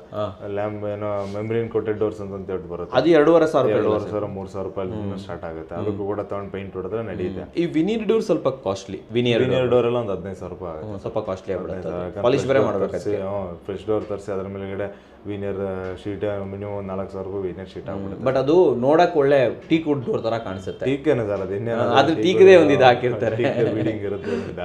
ಈ ಹಿಂದೆ ಮುಂದೆ 2 ಟೀಕ್ ಹಾಕ್ಬಿಟ್ಟು ವಾಸ್ಕಲ್ ಟೀಕ್ ಹಾಕಿದ್ವಿ ಅಂತ ಹೇಳಿದ್ರೆ ನಮ್ಮಲ್ಲಿ ಒಂದು ಪ್ಯಾಕೇಜ್ ಅಲ್ಲಿ ಇದೆ ಸರ್, ಇದು ಕಸ್ಟಮೈಸೇಷನ್ ಟೀಕು ಫಿನಿಶಿಂಗ್ ಅಂತ ಹೇಳ್ಬಿಟ್ಟು ವಿನಿಯರ್ ಡೋರ್ಸ್ ಕೊಟ್ಟು 15,000 ರೂಪಾಯಿಗೆ ನಿಮಗೆ ಲೈಕ್ 40,000 ಲುಕ್ ಸಿಕ್ಬಿಡುತ್ತೆ. 40,000 ಲುಕ್ ಸಿಕ್ಬಿಡುತ್ತೆ. ಹೌದು. ಅಂಡ್ ಅದಾದ್ಮೇಲೆ ಟಾಯ್ಲೆಟ್ ಡೋರ್ಸ್ ಆಗಿ ನಾವು ಹೇಳ್ದಂಗೆ ಒಂದು 5,000-8,000 ರೂಪಾಯಿ ಆಗುತ್ತೆ. ಯುಟಿಲಿಟಿ ಡೋರ್ಸು ಅದನ್ನು ಸೇಮ್ ಟಾಯ್ಲೆಟ್ ಡೋರ್ನೇ ಅಲ್ಲೂ ಯೂಸ್ ಮಾಡ್ತೀವಿ. ಅದೊಂದು 4,000-8,000 ರೂಪಾಯಿ ಒಳಗಡೆ. ಅದನ್ನು ಕೆಲವು ಕಡೆ ನೀವು ಸಾಲಿಡ್ ಡೋರ್ಸ್ ತಂದ್ಬಿಟ್ಟು ಅದ್ರ ಮೇಲೆ ಪೇಂಟ್ ಮಾಡಿದ್ದು, ಇದು ಡಿಕೋ ಪೇಂಟ್ ತರ ಪೇಂಟ್ ಮಾಡಿದ್ದು, ಅದು ಚೆನ್ನಾಗಿರುತ್ತೆ. ಅಂದ್ರೆ ಅದು ಕಸ್ಟಮೈಸೇಷನ್ ಇದ್ದಾಗ. ಆಮೇಲೆ ಇವಾಗ ಸಮ್ಟೈಮ್ಸ್ ಏನಂದ್ರೆ WPC ಡೋರ್ಗೂ ಪೇಂಟ್ ಮಾಡ್ಬೋದು, ಅದನ್ನು ಮಾಡಿದ್ರೆ ಚೆನ್ನಾಗಿ ಬರುತ್ತೆ ಸರ್. ಬಟ್ ಈಗ ಪ್ರಿಂಟೆಡೇ ಬರ್ತಾ ಇದೆ WPC ಡೋರ್, ಸಾಕು ಅದೇ ಸಾಕು. ಅದನ್ನೇ ಆಗುತ್ತೆ. ಸಮ್ಟೈಮ್ಸ್ ಏನೋ ನಮ್ಗೆ ತುಂಬ ಮ್ಯಾಚ್ ಆಗ್ತಿಲ್ಲ, ಇಂಟೀರಿಯರ್ಗೆ ಅದಕ್ಕೂ ಮ್ಯಾಚ್ ಆಗ್ತಿಲ್ಲ, ಆ ಥರದ್ದೇನು ಸಿಚುವೇಶನ್ ಇದ್ರೆ ಪೇಂಟ್ಗೆ ಹೋಗ್ಬೋದು ಸರ್. ನೆಕ್ಸ್ಟ್ ಬಂದರೆ MS ಸರ್. MS ರೈಲಿಂಗ್ಸು ಬಂದ್ಬಿಟ್ಟು ನಮಗೆ ಪರ್ RFTಗೆ ಒಂದು 400-450 ರೂಪಾಯಿ ಚಾರ್ಜಸ್ ಇದೆ. MS 400-450. ಆಮೇಲೆ ಬೇಸ್ಡ್ ಆನ್ ರನ್ನಿಂಗ್ ಫೀಟ್. ಆಮೇಲೆ SS ಹೋದ್ವಿ ಅಂತಂದ್ರೆ ನಮಗೆ 700-800 ರೂಪಾಯಿ ಇದೆ ಸರ್. ಅದನ್ನು ಕೂಡ ರನ್ನಿಂಗ್ ಫೀಟ್ ಡಬಲ್ ಆಗುತ್ತಲ್ವಾ? ಡಬಲ್ ಆಗೋಗುತ್ತೆ. ಆಮೇಲೆ ಅದರಲ್ಲೇ ವಿತ್ ಗ್ಲಾಸ್ಗೆ ಹೋಗ್ತೀವಿ ಅಂತ ಹೇಳಿದ್ರೆ ನಾವು SS ವಿತ್ ಗ್ಲಾಸ್ಗೆ ಹೋಗ್ತೀವಿ ಅಂತಂದ್ರೆ ನಮ್ಗೆ 1,100-1,200 ರೂಪಾಯಿ ಗಂಟೆ ಆಗೋಗುತ್ತೆ ಎಲ್ಲ. ನಾವು ಬಾಲ್ಕನಿಗೆ ಅದಕ್ಕೆಲ್ಲ ಗ್ಲಾಸ್ ಹಾಕ್ಕೊಂತೀವಿ ಅಂತಂದ್ರೆ. ಆಮೇಲೆ ನಾವೇನಾದರೂ ಎಲ್ಲ ನಾರ್ಮಲ್ ಡಿಸೈನ್ಸ್ ಅಲ್ಲೇ MS ಅಲ್ಲೇ ಮಾಡ್ಕೊಂತೀವಿ, SS ಅಲ್ಲೇ ಮಾಡ್ಕೊಂತೀವಿ ಅಂತಂದ್ರೆ ಬಾಲ್ಕನಿ ಕೂಡ ಸೇಮ್ ರೇಟ್ ಆಗುತ್ತೆ. ಆಮೇಲೆ ಗೇಟ್ಸ್ಗೆ ಹೋದ್ವಿ ಅಂತಂದ್ರೆ ಸರ್, ಗೇಟ್ಗೆ ಹೋದ್ವಿ ಅಂತಂದ್ರೆ ನಾರ್ಮಲ್ ಡಿಸೈನ್ ಅಂದರೆ ಒಂದು ಇವಾಗ ಮಾರ್ಕೆಟಲ್ಲಿ ಸ್ಟಾರ್ಟಪ್ ಆಗೋದು ಎಷ್ಟಕ್ಕೆ ಅಂತಂದ್ರೆ ಅರೌಂಡ್ ಒಂದು ರೆಗ್ಯುಲರ್ ಡಿಸೈನ್ಸ್ ಎಲ್ಲ ಒಂದು 350-400 ರೂಪಾಯಿ ಸ್ಟಾರ್ಟ್ ಆಗುತ್ತೆ ಸರ್. ಆ ಡಿಸೈನ್ಸಲ್ಲೇ ಸ್ಟಾರ್ಟ್ ಆಗುತ್ತೆ ಪರ್ ಸ್ಕ್ವೇರ್ ಫೀಟ್ ಇದು. ಅದೇ SS with Fundermax sheet ಅದೆಲ್ಲ ಹೋಗ್ತೀವಿ ಅಂತಂದ್ರೆ ಅದು ಕೂಡ 1,000 ರೂಪಾಯಿ 1,100 ರೂಪಾಯಿ ಗಂಟ ಬಂದ್ಬಿಡುತ್ತೆ. 1,100 ರೂಪಾಯಿವರೆಗೆ ಆಗುತ್ತೆ. 800 ರೂಪಾಯಿಂದ ಮಾಡ್ಬೋದು. But Fundermax sheet addition ಹಾಕೋದ್ರಿಂದ ಏನೋ ಜಾಸ್ತಿ ಡಿಸೈನ್ಸ್ ಏನಿಲ್ಲ SS ಅಲ್ಲಿ, ಫಂಡರ್ ಮ್ಯಾಕ್ಸೇ ಜಾಸ್ತಿ ಇದೆ ಅಂತಂತಂದ್ರೆ ಇಷ್ಟಕ್ಕೆ ಬರುತ್ತೆ. ಅದನ್ನ ನಾವು MS ಅಲ್ಲಿ ಫಂಡರ್ ಮ್ಯಾಕ್ಸ್ ಮಾಡ್ತೀವಿ ಅಂತಂದ್ರೆ ಅದೊಂದು 600-700 ರೂಪಾಯಿ ಗಂಟ ಬರುತ್ತೆ. ಓಕೆ, ನೀವು ಯಾವ ಸಜೆಸ್ಟ್ ಮಾಡ್ತೀರಾ? ಈಗ SS ಬೆಸ್ಟಾ MS ಬೆಸ್ಟಾ? ರೈಲಿಂಗ್ಸ್ ಕೇಳಿ ಫಸ್ಟ್. ಯಾವ್ದಂದ್ರೆ ಸರ್ ರೈಲಿಂಗ್ಸ್ಗೆ ಹೋಗೋದಾದ್ರೆ ಸರ್ ನಮಗೆ ಯಾವುದು ನಮಗೆ ಇಂಟರ್ನಲ್ ಡೂಪ್ಲೆಕ್ಸ್ ಎಲ್ಲ ಮಾಡ್ತೀವಿ ಅಂತ ಹೇಳಿದ್ರೆ ನಾವು SS ವಿತ್ ಗ್ಲಾಸ್ ಹಾಕೊಳ್ಳೋದು ಚೆನ್ನಾಗಿರುತ್ತೆ ಸರ್. ಯಾಕಂದ್ರೆ ಸ್ವಲ್ಪ ಕ್ಲಾರಿಟಿ ಚೆನ್ನಾಗಿರುತ್ತೆ ಅಂತ ಹೇಳ್ಬಿಟ್ಟು ಅಲ್ಲಿ ಇಂಟರ್ನಲ್ ಮಾಡ್ತೀವಿ ಅಂತಂದ್ರೆ ಇಲ್ಲ MS ಮಾಡ್ತೀವಿ ಅಂತಂದ್ರೆ ಸ್ವಲ್ಪ ಡಿಸೈನರ್ ರೈಲಿಂಗ್ ಮಾಡಬೇಕು. ರೆಗ್ಯುಲರ್ ರೈಲಿಂಗ್ ಈಗ ಡಿಸೈನ್ ಬಂದಿದೆ, ಡಿಸೈನರ್ ರೈಲಿಂಗ್ಸ್ ಮಾಡಿದ್ವಿ. ಸ್ವಲ್ಪ ಕ್ಯಾಸ್ಟಿಂಗ್ಸ್ ಎಲ್ಲ ಬರ್ತಾವೆ ಸರ್, ಅವನ್ನೆಲ್ಲ ಮಾಡ್ಕೊಂಡು ಮಾಡಿದ್ವಿ. ಡಿಫ್ರೆಂಟ್ ಡಿಸೈನ್ ಮಾಡಿದ್ವಿ ಅಂದರೆ MS ತುಂಬ ಚೆನ್ನಾಗಿ ಕಾಣುತ್ತೆ. ಬಟ್ MS ಅಲ್ಲಿ ಅಡ್ವಾಂಟೇಜ್ ಏನಂತಂದ್ರೆ ಸರ್ ನಾವು ಯಾವ ಕಲರ್ ಬೇಕಾದ್ರೂ ಅದು ಮಾಡ್ಬೋದು. ಸ್ವಲ್ಪ ಸ್ಪ್ರೇ ಪೇಂಟಿಂಗ್ ಎಲ್ಲ ಮಾಡಿ, ಡಿಕೋ ಪೇಂಟಿಂಗ್ ಥರದ್ದೆಲ್ಲ ಸ್ಪ್ರೇ ಪಾಲಿಶ್ ಪೇಂಟಿಂಗ್ ಎಲ್ಲ ಮಾಡಿದ್ವಿ. ಫುಲ್ ಡಲ್ ಬ್ಲ್ಯಾಕ್ ಮಾಡಿದ್ವಿ, ಎಲ್ಲ ಡಲ್ ಗ್ರೇ ಮಾಡಿದ್ವಿ ಅಂತ ಹೇಳಿದ್ರೆ ಅದೆಲ್ಲ ಅದ್ರ ಮುಂದೆ SS ಎಲ್ಲ ಏನು ಮಾಡಲ್ಲ ಸರ್, ಆ ಲುಕ್ ಬಂದ್ಬಿಡುತ್ತೆ. ಆಮೇಲೆ ಏನಾದರೂ ಇಲ್ಲ ರೆಗ್ಯುಲರ್ ನಾವು ಸ್ವಲ್ಪ ಏನು ಡಿಫ್ರೆಂಟ್ ಆಗಿರೋದಕ್ಕೆ ಅಂತಂದ್ರೆ ಹಿಂಗೆ ಮಾಡ್ಬೋದು. ಇಲ್ಲ ರೆಗ್ಯುಲರ್ ನಾವು ಸ್ವಲ್ಪ ಕಾಸ್ಟ್ ಬಜೆಟಲ್ಲಿ ಹೋಗ್ತಾ ಇದೀವಿ, ಎಲ್ಲ ರೆಂಟ್ ಹೌಸ್ಗಳು ಮಾಡಿದ್ದೀವಿ ಅಂತ ಹೇಳಿದ್ರೆ ಔಟ್ಸೈಡ್ ಸ್ಟೇರ್ ಕೇಸ್ಗಳಿದೆ ಅಂದರೆ ಅಲ್ಲೆಲ್ಲ ನಾವು SSN ಕೊಡೋ ಅವಶ್ಯಕತೆ ಇಲ್ಲ ಸರ್. ಅಲ್ಲೆಲ್ಲ ನಾವು MSLನೇ ಮಾಡಿ ಮೇಂಟೈನ್ ಮಾಡಿದ್ರೆ ಸಾಕಾಗುತ್ತೆ. ಅರ್ಧ ರೇಟಲ್ಲಿ ಆಗೋಗ್ಬಿಡುತ್ತೆ. Okay okay. ಆಮೇಲೆ SS ನಾವು ಮೇಂಟೈನ್ ಮಾಡ್ತೀವಿ, ಚೆನ್ನಾಗಿ ಇಟ್ಕೊಂತೀವಿ ಅಂದರೆ ಚೆನ್ನಾಗಿರುತ್ತೆ. MS ರಫ್ ಯೂಸ್ಗೆ ಚೆನ್ನಾಗಿರುತ್ತೆ sir. Okay okay. So these are the things. ಆಮೇಲೆ ಇನ್ನೊಂದು 2-3 ಪಾಯಿಂಟ್ ಇದೆ sir. Safety grill sir. Safety grill regular box design ಮಾಡಿದ್ವಿ ಅಂತಂದ್ರೆ ಅದು 140 ರಿಂದ 160 ರೂಪಾಯಿ ಪರ್ ಸ್ಕ್ವೇರ್ ಫೀಟ್ ಇದೆ. ಅಂಡ್ ಏನಾದ್ರು ಸ್ವಲ್ಪ ಡಿಸೈನರ್ ಟ್ಯೂಬ್ ಡಿಸೈನ್ ಅದೆಲ್ಲ ಹೋಗ್ತೀವಿ ಅಂದ್ರೆ ಒಂದು 20 ರೂಪಾಯಿ ಅಡಿಷನ್ ಆಗುತ್ತೆ. ಅದು ಬಿಟ್ಟರೆ CNC ಡಿಸೈನ್ ಅದೆಲ್ಲ ಆಕ್ಚುಯಲ್ ಕಾಸ್ಟ್ ಏನು ಸರ್. ಅಲ್ಲಿ ಏನೇನು ಯಾವ ರೇಟಿಗೆ ಬರ್ತಾ ಇರುತ್ತೆ ಅಂತ ಅನ್ನೋದ್ರ ಮೇಲೆಗಡೆ ಅದರದ ರೇಟ್ಸ್ ಇರುತ್ತೆ. ಆಮೇಲೆ ಇವಾಗ ಒಂದು 30-40 ಸೈಟಿಗೆ ಇನ್ನೊಂದು ಏನಂದ್ರೆ ಲೇಬರ್ದಲ್ಲಿ ಇನ್ನೊಂದು ಬಿಟ್ಬಿಟ್ವಿ ಸರ್. ಅಂದ್ರೆ ಕಾಂಕ್ರೀಟ್ ಮೋಲ್ಡ್ ಹಾಕಕ್ಕೆ ಒಂದು ಎಷ್ಟು ಖರ್ಚಾಗುತ್ತೆ ಅಂತ ಹೇಳ್ಬಿಟ್ಟು ಲೇಬರ್ ಗ್ಯಾಂಗ್ ಕರ್ಸಿದ್ವಿ ನಮ್ಗೊಂದು 10 ರಿಂದ 12 ಸಾವಿರ ಖರ್ಚು ಬರುತ್ತೆ. ಗ್ಯಾಂಗ್ ಅವ್ರ 10 ರಿಂದ 12 ಸಾವಿರ ಖರ್ಚು ಬರುತ್ತೆ ಸರ್. That's it. ಮತ್ತೇನು ಕೊಡಬೇಕಾಗಿಲ್ಲ ಮೇಲ್ಗಡೆ ಅಂತ. ಅಂದ್ರೆ ಮತ್ತೆ ಆದರೆ ಏನಾದ್ರು ಅದೇ ಸುಮ್ಮನೆ ಖುಷಿಗೆ ಅಂತ ಒಂದು 500 ರೂಪಾಯಿ ಅವರಿಗೆ ಲೇಬರ್ಗಳು ಕೊಡೋದು. Okay okay. ಊಟದ ವ್ಯವಸ್ಥೆ ಏನಾದರೂ ಥರ ಮಾಡ್ಬೋದು. 12 ಸಾವಿರದಲ್ಲಿ ಗ್ಯಾಂಗ್ ಅವ್ರದ್ದು ಖರ್ಚು ಹೋಗುತ್ತೆ. 30-40 ಹೌದು ಸರ್. ಸೊ ಇದಿಷ್ಟು ಐಟಮ್ಸ್ಗಳು ವೀಕ್ಷಕರೇ. ಇದು ಆ್ಯಕ್ಚುಲಿ ಇಷ್ಟು ಮುಗುದಿಲ್ಲ, ಇನ್ನೂ ಇದೆ. ವೈರಿಂಗ್ ಇದೆ, ಸ್ವಿಚಸ್ ಇದೆ, ಆಮೇಲೆ ಪ್ಲಂಬಿಂಗ್ ಐಟಮ್ಸ್ಗಳಿದೆ, ವುಡ್ ಇದೆ, ಆಮೇಲೆ ಟೈಲ್ಸ್ ಇದೆ, ಗ್ರನೈಟ್ ಇದೆ, ಲ್ಯಾಮಿನೇಟ್ಸ್ ಇದೆ, ಗ್ಲಾಸ್ ಇದೆ. ಇದು ಮುಗಿಯೋದೇ ಕತೆ. ಸೊ ನಿಮ್ಗೇನಾದರೂ ಕೂಡ ಬೇಕು ಅಂತಂದರೆ ದಯವಿಟ್ಟು ಕಂಟಿನ್ಯೂ ಅಂತ ಕೊಟ್ಟರೆ ಇಮಿಡಿಯೇಟ್ಲಿ ಇನ್ನೊಂದು ಪಾರ್ಟ್ ತೊಗೊಂಬರ್ತೀವಿ. ಪ್ರತಿಯೊಂದು ಪಾರ್ಟ್ಗಳನ್ನು ಬರ್ಕೊಂಡ್ಬಿಟ್ಟು ನೀಟಾಗಿ ಅದರ ರೇಟ್ಗಳನ್ನು ಕೂಡ ಲೇಟೆಸ್ಟ್ ಎಷ್ಟಿದೆ ಅನ್ನೋದನ್ನು ಕೂಡ ತಿಳಿಸ್ಕೊಡ್ತೀವಿ. ವಿಡಿಯೋ ಲಾಂಗ್ ಆಗೋದ್ರಿಂದ ಎಲ್ಲದೂ ಒಂದರಲ್ಲೇ ತುರುಗಿಸೋದಾಗ ಸಾಧ್ಯ ಆಗುತ್ತಾ ಇಲ್ಲ. ಮುಂದಿನ ದಿನಗಳಲ್ಲಿ ಇದನ್ನು ಕೂಡ ಕಂಟಿನ್ಯೂಟಿ ತೊಗೊಳ್ಳೋಣ ಅಂತ ಹೇಳ್ಬೋದು. ಬಟ್ ರೇಟ್ ಸ್ವಲ್ಪ ಚೇಂಜಸ್ ಆಗ್ತಾ ಇರುತ್ತೆ ಸರ್. ಮಾರ್ಕೆಟ್ ರೇಟ್ಸ್ ಎಲ್ಲ ಫ್ಲಕ್ಚುಯೇಷನ್ಸ್ ಆಗ್ತಾ ಇರುತ್ತೆ ಸರ್. ಸೊ ಬಟ್ ಇವಾಗ ನೀವೊಂದು ಅಗ್ರಿಮೆಂಟ್ ಮಾಡ್ತೀರಾ ಅನ್ಕೊಳ್ಳಿ, ಅದರಲ್ಲೆಲ್ಲ ರೇಟ್ ಮೆನ್ಷನ್ ಮಾಡಿರ್ತೀರಾ. ನಾಳೆ ದಿನ ರೇಟ್ ಚೇಂಜ್ ಆಯಿತು, ಅವಾಗ ಹೆಂಗೆ? ಅವಾಗ ಅದೇ ಸರ್, ಓನರ್ ಹತ್ರ ಗೋಳಾಡಬೇಕು, ಅವರು ಒಂದು ವರ್ಷಗಟ್ಟಲೆ ಬೇಕು ಮನೆ ಕಟ್ಟಕ್ಕೆ, ಕನ್ವಿನ್ಸ್ ಮಾಡಬೇಕು. ಆಮೇಲೆ ನಾವು ಲಾಸ್ ಮಾಡ್ಕೊಂಡು ಮಾಡೋಕ್ಕಾಗಲ್ಲ. ಅವ್ರಿಗೇನೋ ಒಂದು ಎಜುಕೇಟ್ ಮಾಡಿಲ್ಲ ಸರ್, ಹಿಂಗೆ ಇದೆ ಅಂತಂತೇಳಿ. ಆಮೇಲೆ ನಮ್ದು ಎಷ್ಟೊಂದು ಇದು ನಮ್ಮ ಪ್ಯಾಕೇಜಲ್ಲೂ ಕೂಡ ಕವರ್ ಅಪ್ ಆಗಲ್ಲ ಇವು. ಅವಾಗ ಏನು ಮಾಡ್ತೀರಾ? ಕ್ಲೋಸ್ ಹಾಕಿರ್ತೀರಾ ಹಂಗೆ ಹಿಂಗೆ? ಅಂದರೆ ಫಸ್ಟೇ ಹೇಳ್ಬಿಡ್ತೀವಿ ಸರ್, ಇವಾಗ ಸ್ವಲ್ಪ ಬಜೆಟ್ ಫ್ರೆಂಡ್ಲಿ ಮಾಡಬೇಕು ಅಂತಾನೆ ಬಂದಿರ್ತಾರೆ ಅವ್ರು. ನಾವು ಸರ್ ಸ್ವಲ್ಪ ಹೈಯರ್ ಪ್ಯಾಕೇಜಸ್ ತೊಗೊಳ್ಳಿ ಅಂತಂತಂದ್ರೆ ನಾವು ತೊಗೊಳ್ಳೋದೇ ಇಲ್ಲ ಬಿಲ್ಕುಲ್ ಅಂತಂತ ಹೇಳ್ತಾರೆ. ಅವಾಗ ನಾವು ಏನು ಮಾಡೋಕ್ಕಾಗಲ್ಲ. ನಾವು ಹಂಗಂತ ಕೆಲಸ ತೊಗೊಳಕ್ಕಾಗಲ್ಲ ಅಂತಂತ ಹೇಳೋಕ್ಕಾಗಲ್ಲ. ಬಟ್ ಏನಂದರೆ ಒಂದು ಬ್ರೀಫಾಗಿ ಸರ್ ಒಂದಿಷ್ಟು ಡಿವಿಯೇಷನ್ಸ್ ಬರುತ್ತೆ ನಿಮಗೆ, ಇಂಥದ್ರಲ್ಲಿ ಇದ್ದಿದ್ದು. ಫಾರ್ ಎಕ್ಸಾಂಪಲ್ ರೈಲಿಂಗ್ಸ್ ನಮ್ದು ಸ್ವಲ್ಪ ಕಮ್ಮಿ ಇದೆ, ನಿಮ್ದು ಇದರಲ್ಲಿ ಈ ಮಾರ್ಕೆಟ್ ರೇಟಲ್ಲಿ ಇಷ್ಟ ಆಗುತ್ತೆ ಅಂತ ಹೇಳಿರ್ತೀವಿ. ಓವರಾಲಿ ಒಂದು 10% 15% ಎಷ್ಟು ಡಿವಿಯೇಷನ್ ಹೋಗುತ್ತೆ, ಇಲ್ಲ ಬೇಸ್ಡ್ ಆನ್ ದ ಪ್ಯಾಕೇಜ್ ಏನೇನು ಡಿವಿಯೇಷನ್ ಹೋಗುತ್ತೆ ಅಂತಂತೇಳಿ ಅದನ್ನು ಒಂದು ರೌಂಡ್ ಎಜುಕೇಟ್ ಮಾಡಿರ್ತೀವಿ. ಒಬ್ಬೊಬ್ರು ಏನು ಮಾಡ್ತಾರೆ, ಇಲ್ಲ ನನಗೆ ಆ ಟೈಮಲ್ಲಿ ನನ್ನ ಕಸ್ಟಮೈಸೇಷನ್ ನಾನು ಮಾಡ್ಕೊತೀನಿ ಅಂತೇಳಿ ಸ್ವಲ್ಪ ಕಡಿಮೆ ಪ್ಯಾಕೇಜ್ ಇರುತ್ತೆ ಅಂತಾರೆ. ಒಬ್ಬೊಬ್ಬರು ಇಲ್ಲ ಹೌದು ಇದೆಲ್ಲ ಆ್ಯಕ್ಚುಯಲ್ಸ್ಗೆ ಅದು ಮ್ಯಾಚ್ ಆಗಲ್ಲ ಅಂತಂತೇಳಿ ಏನು ಮಾಡಿದ್ರೆ ಸ್ವಲ್ಪ ಹೈಯರ್ ಆ್ಯಂಡ್ ಪ್ಯಾಕೇಜಸ್ ತಗೊಂತಾರೆ. ಅದನ್ನು ಓಪನಾಗಿ ಹೇಳ್ಬಿಡ್ತೀವಿ ಸರ್, ಡಿಸ್ಕಸ್ ಮಾಡ್ಕೊಂಡ್ಬಿಡ್ತೀರಾ, ಓಪನಾಗಿ ಹೇಳ್ತೀವಿ. ಆಮೇಲೆ ನಮ್ದ್ರಲ್ಲಿ ಏನಂತಂದ್ರೆ ನಾವು ಯಾವುದೂ ಐಡನ್ ಸಿಕ್ಕೇ ಮಾಡಲ್ಲ ಸರ್. ನಾವು ಇವಾಗ 400 ರೂಪಾಯಿ ಇದೆ, ನಮ್ದ್ರಲ್ಲಿ 300 ರೂಪಾಯಿ ಇದೆ ರೇಟ್, ನೀವು 100 ರೂಪಾಯಿ ಅಡಿಷನ್ ನೀವು ಎಲ್ಲಿ ಬೇಕಾದ್ರೂ ಹೇಳಿ ನಾವು ಅಲ್ಲಿ ಪರ್ಚೇಸ್ ಮಾಡ್ತೀವಿ ಅಂತ ಹೇಳ್ತೀವಿ. ಬಟ್ ಅಲ್ಲೆಲ್ಲ ಒಂದು ವೆಂಡರ್ ಹತ್ರ ಅಲ್ಲಿ ಅವನ ಹತ್ರ 350 ತೊಗೊಂಡು ಕಸ್ಟಮರ್ 400 ರೂಪಾಯಿ ಹೇಳಲ್ಲ ನಾವು. ಹಂಗಾಗಿ ಅದು ನಮ್ಗೆ ಅದೇನು ಕಷ್ಟ ಅನಿಸ್ತಿಲ್ಲ. ಈ ನಿಮ್ಮ ವೀಕ್ಷಕರೆಲ್ಲ ನಮ್ಮ ಕ್ಲೈಂಟ್ಸ್ಗಳು ಏನಿರುತ್ತೆ ಅವರೆಲ್ಲ ಅಂಡರ್ಸ್ಟ್ಯಾಂಡ್ ಮಾಡ್ಕೊಂತಾರೆ ಸರ್. ಅವ್ರಿಗೆ ಓಪನ್ ಆಪ್ಷನ್ ಕೊಟ್ಟಿರ್ತೀವಲ್ಲ ಸರ್, ನೀವು ವಿಚಾರಿಸಿ ಸರ್. ಎಲ್ಲರೂ ತೊಗೊಳ್ಳೋಣ, ನಮಗೆ ಅಲ್ಟಿಮೇಟ್ಲಿ ಕ್ವಾಲಿಟಿ ಇರೋದು ನೋಡ್ಬಿಟ್ಟು ತೊಗೊಳ್ಳೋಣ. 10 ರೂಪಾಯಿ ಕಡಿಮೆ ಆಗಲಿ, ನಿಮ್ಗಾದ್ರೂ ಅದು ಒಳ್ಳೇದೇನೆ, ನಮ್ಗಾದ್ರೂ ಒಳ್ಳೇದೇನೆ ಅಂತ. ನಮ್ಮ ಕನ್ನಡಿಗರು ವಿಶಾಲ ಹೃದಯ ಅದು ಹೇಳಿ ಇದೆಯಲ್ಲ, ಡೈಲಾಗ್ ಇದೆ ಅದಕ್ಕೆ. ಸೊ ಹೆಚ್ಚು ಕಮ್ಮಿ ಆದರೆ ಸ್ವಲ್ಪ ಇದು ಮಾಡ್ಕೊಳ್ಳಿ, ಫಸ್ಟೇ ಮಾತಾಡ್ಕೊಳ್ಳಿ ಅಗ್ರಿಮೆಂಟಲ್ಲಿ. ಅದೆಷ್ಟು ಡಿಫ್ರೆನ್ಸಸ್ ಆಗ್ಬೋದು ಅನ್ನೋದನ್ನ ಮಾತಾಡ್ಕೊಂಡ್ರೆ ನಮ್ಮ ಮನೇನೂ ಕೂಡ ಕ್ವಾಲಿಟಿ ಚೆನ್ನಾಗಿ ಬರುತ್ತೆ. ಸೆಕ್ಷನ್ ಅಂದರೆ ಸರ್ ಇನ್ನೊಂದು ಪಾಯಿಂಟ್ ಏನಂತಂದ್ರೆ ಯಾವಾಗಲೂ ಡಿವಿಯೇಷನ್ ಸರ್. ಅದು ಯಾವಾಗಲೂ ನಾವು ಕಡಿಮೆ ಆಗುತ್ತೆ ಅಂತ ನಾವು ಎಕ್ಸ್ಪೆಕ್ಟ್ ಮಾಡೋಕ್ಕೆ ಆಗಲ್ಲ. ಸ್ವಲ್ಪ ಜಾಸ್ತಿನೇ ಮೈಂಡಲ್ಲಿ ಯಾವಾಗಲೂ ಒಂದು 10% ಪ್ರಿಪೇರ್ ಆಗಿದೆ. ಲೋನ್ 10% ಎಕ್ಸ್ಟ್ರಾ ನೋಡ್ಕೊಬೇಕು ಮಾಡ್ಕೊಂಡು ರೆಡಿ ಇರಬೇಕು ಸರ್. ಸೂಪರ್. ಆಮೇಲೆ ನಿಮ್ಮದು ಪ್ಯಾಕೇಜಸ್ಗಳು ಯಾವಾಗ ಹೇಳೋಣ ಸರ್? ಸರ್ ಇಮಿಡಿಯೇಟ್ ಆಗಿ ಎಲ್ಲ ಹೊಸ ಪ್ಯಾಕೇಜಸ್ ರೆಡಿ ಇದೆ, ಎಲ್ಲನೂ ಆಲ್ಮೋಸ್ಟ್ ಇನ್ನೇನು 2-3 ದಿನದಲ್ಲಿ ಲಾಂಚ್ ಆಗುತ್ತೆ. ನಾವು ಯುಗಾದಿಗೆ ಅದನ್ನು ವಿಡಿಯೋ ಮಾಡ್ಬಿಡೋಣ. ಯುಗಾದಿ ಮಾಡೋಣ, ಆಫರ್ ಕೊಟ್ಬಿಡಿ. Okay, so Ugadi offer RCC ಕಡೆಯಿಂದ ಕನ್ಸ್ಟ್ರಕ್ಷನ್ ಡೀಟೇಲ್ಸು ಅವರ ರೇಟ್ ಎಷ್ಟಿರುತ್ತೆ ಪ್ರತಿಯೊಂದನ್ನು ಕೂಡ ಮುಂದಿನ ವಿಡಿಯೋದಲ್ಲಿ ಡೆಫಿನೆಟ್ಲಿ ತೊಗೊಂಡ್ಬರ್ತೀವಿ ಸರ್. ನಮ್ಮ ವೀಕ್ಷಕರಿಗೆ ಕರೆಂಟ್ಲಿ ಮಾರ್ಕೆಟಲ್ಲಿ ಕನ್ಸ್ಟ್ರಕ್ಷನ್ ಮಟೀರಿಯಲ್ ಎಷ್ಟಿದೆ ಅಂತ ಕಂಪ್ಲೀಟಾಗಿ ತಿಳಿಸ್ಕೊಟ್ಟಿದ್ದಕ್ಕೆ ಧನ್ಯವಾದಗಳು ಸರ್. ನೋಡೋದಲ್ಲ ವೀಕ್ಷಕರೇ, ನಿಮಗೋಸ್ಕರ ಅಷ್ಟು ಉತ್ತಮವಾದ ವಿಡಿಯೋ ತಂದು ವಿಡಿಯೋ ಇಷ್ಟ ಆದರೆ ಲೈಕ್ ಮಾಡಿ, ಇಷ್ಟ ಡಿಸ್ಲೈಕ್ ಮಾಡಿ, ಏನಾದರೂ ಸಬ್ಸ್ಕ್ರೈಬ್ ಅಂತೂ ಮಾಡಲೇಬೇಕು. ಯಾಕಂದರೆ ಕನ್ನಡಿಗರೇ ಕನ್ನಡಿಗರು ಬೆಳೆಸಬೇಕು. ನಮಸ್ಕಾರ.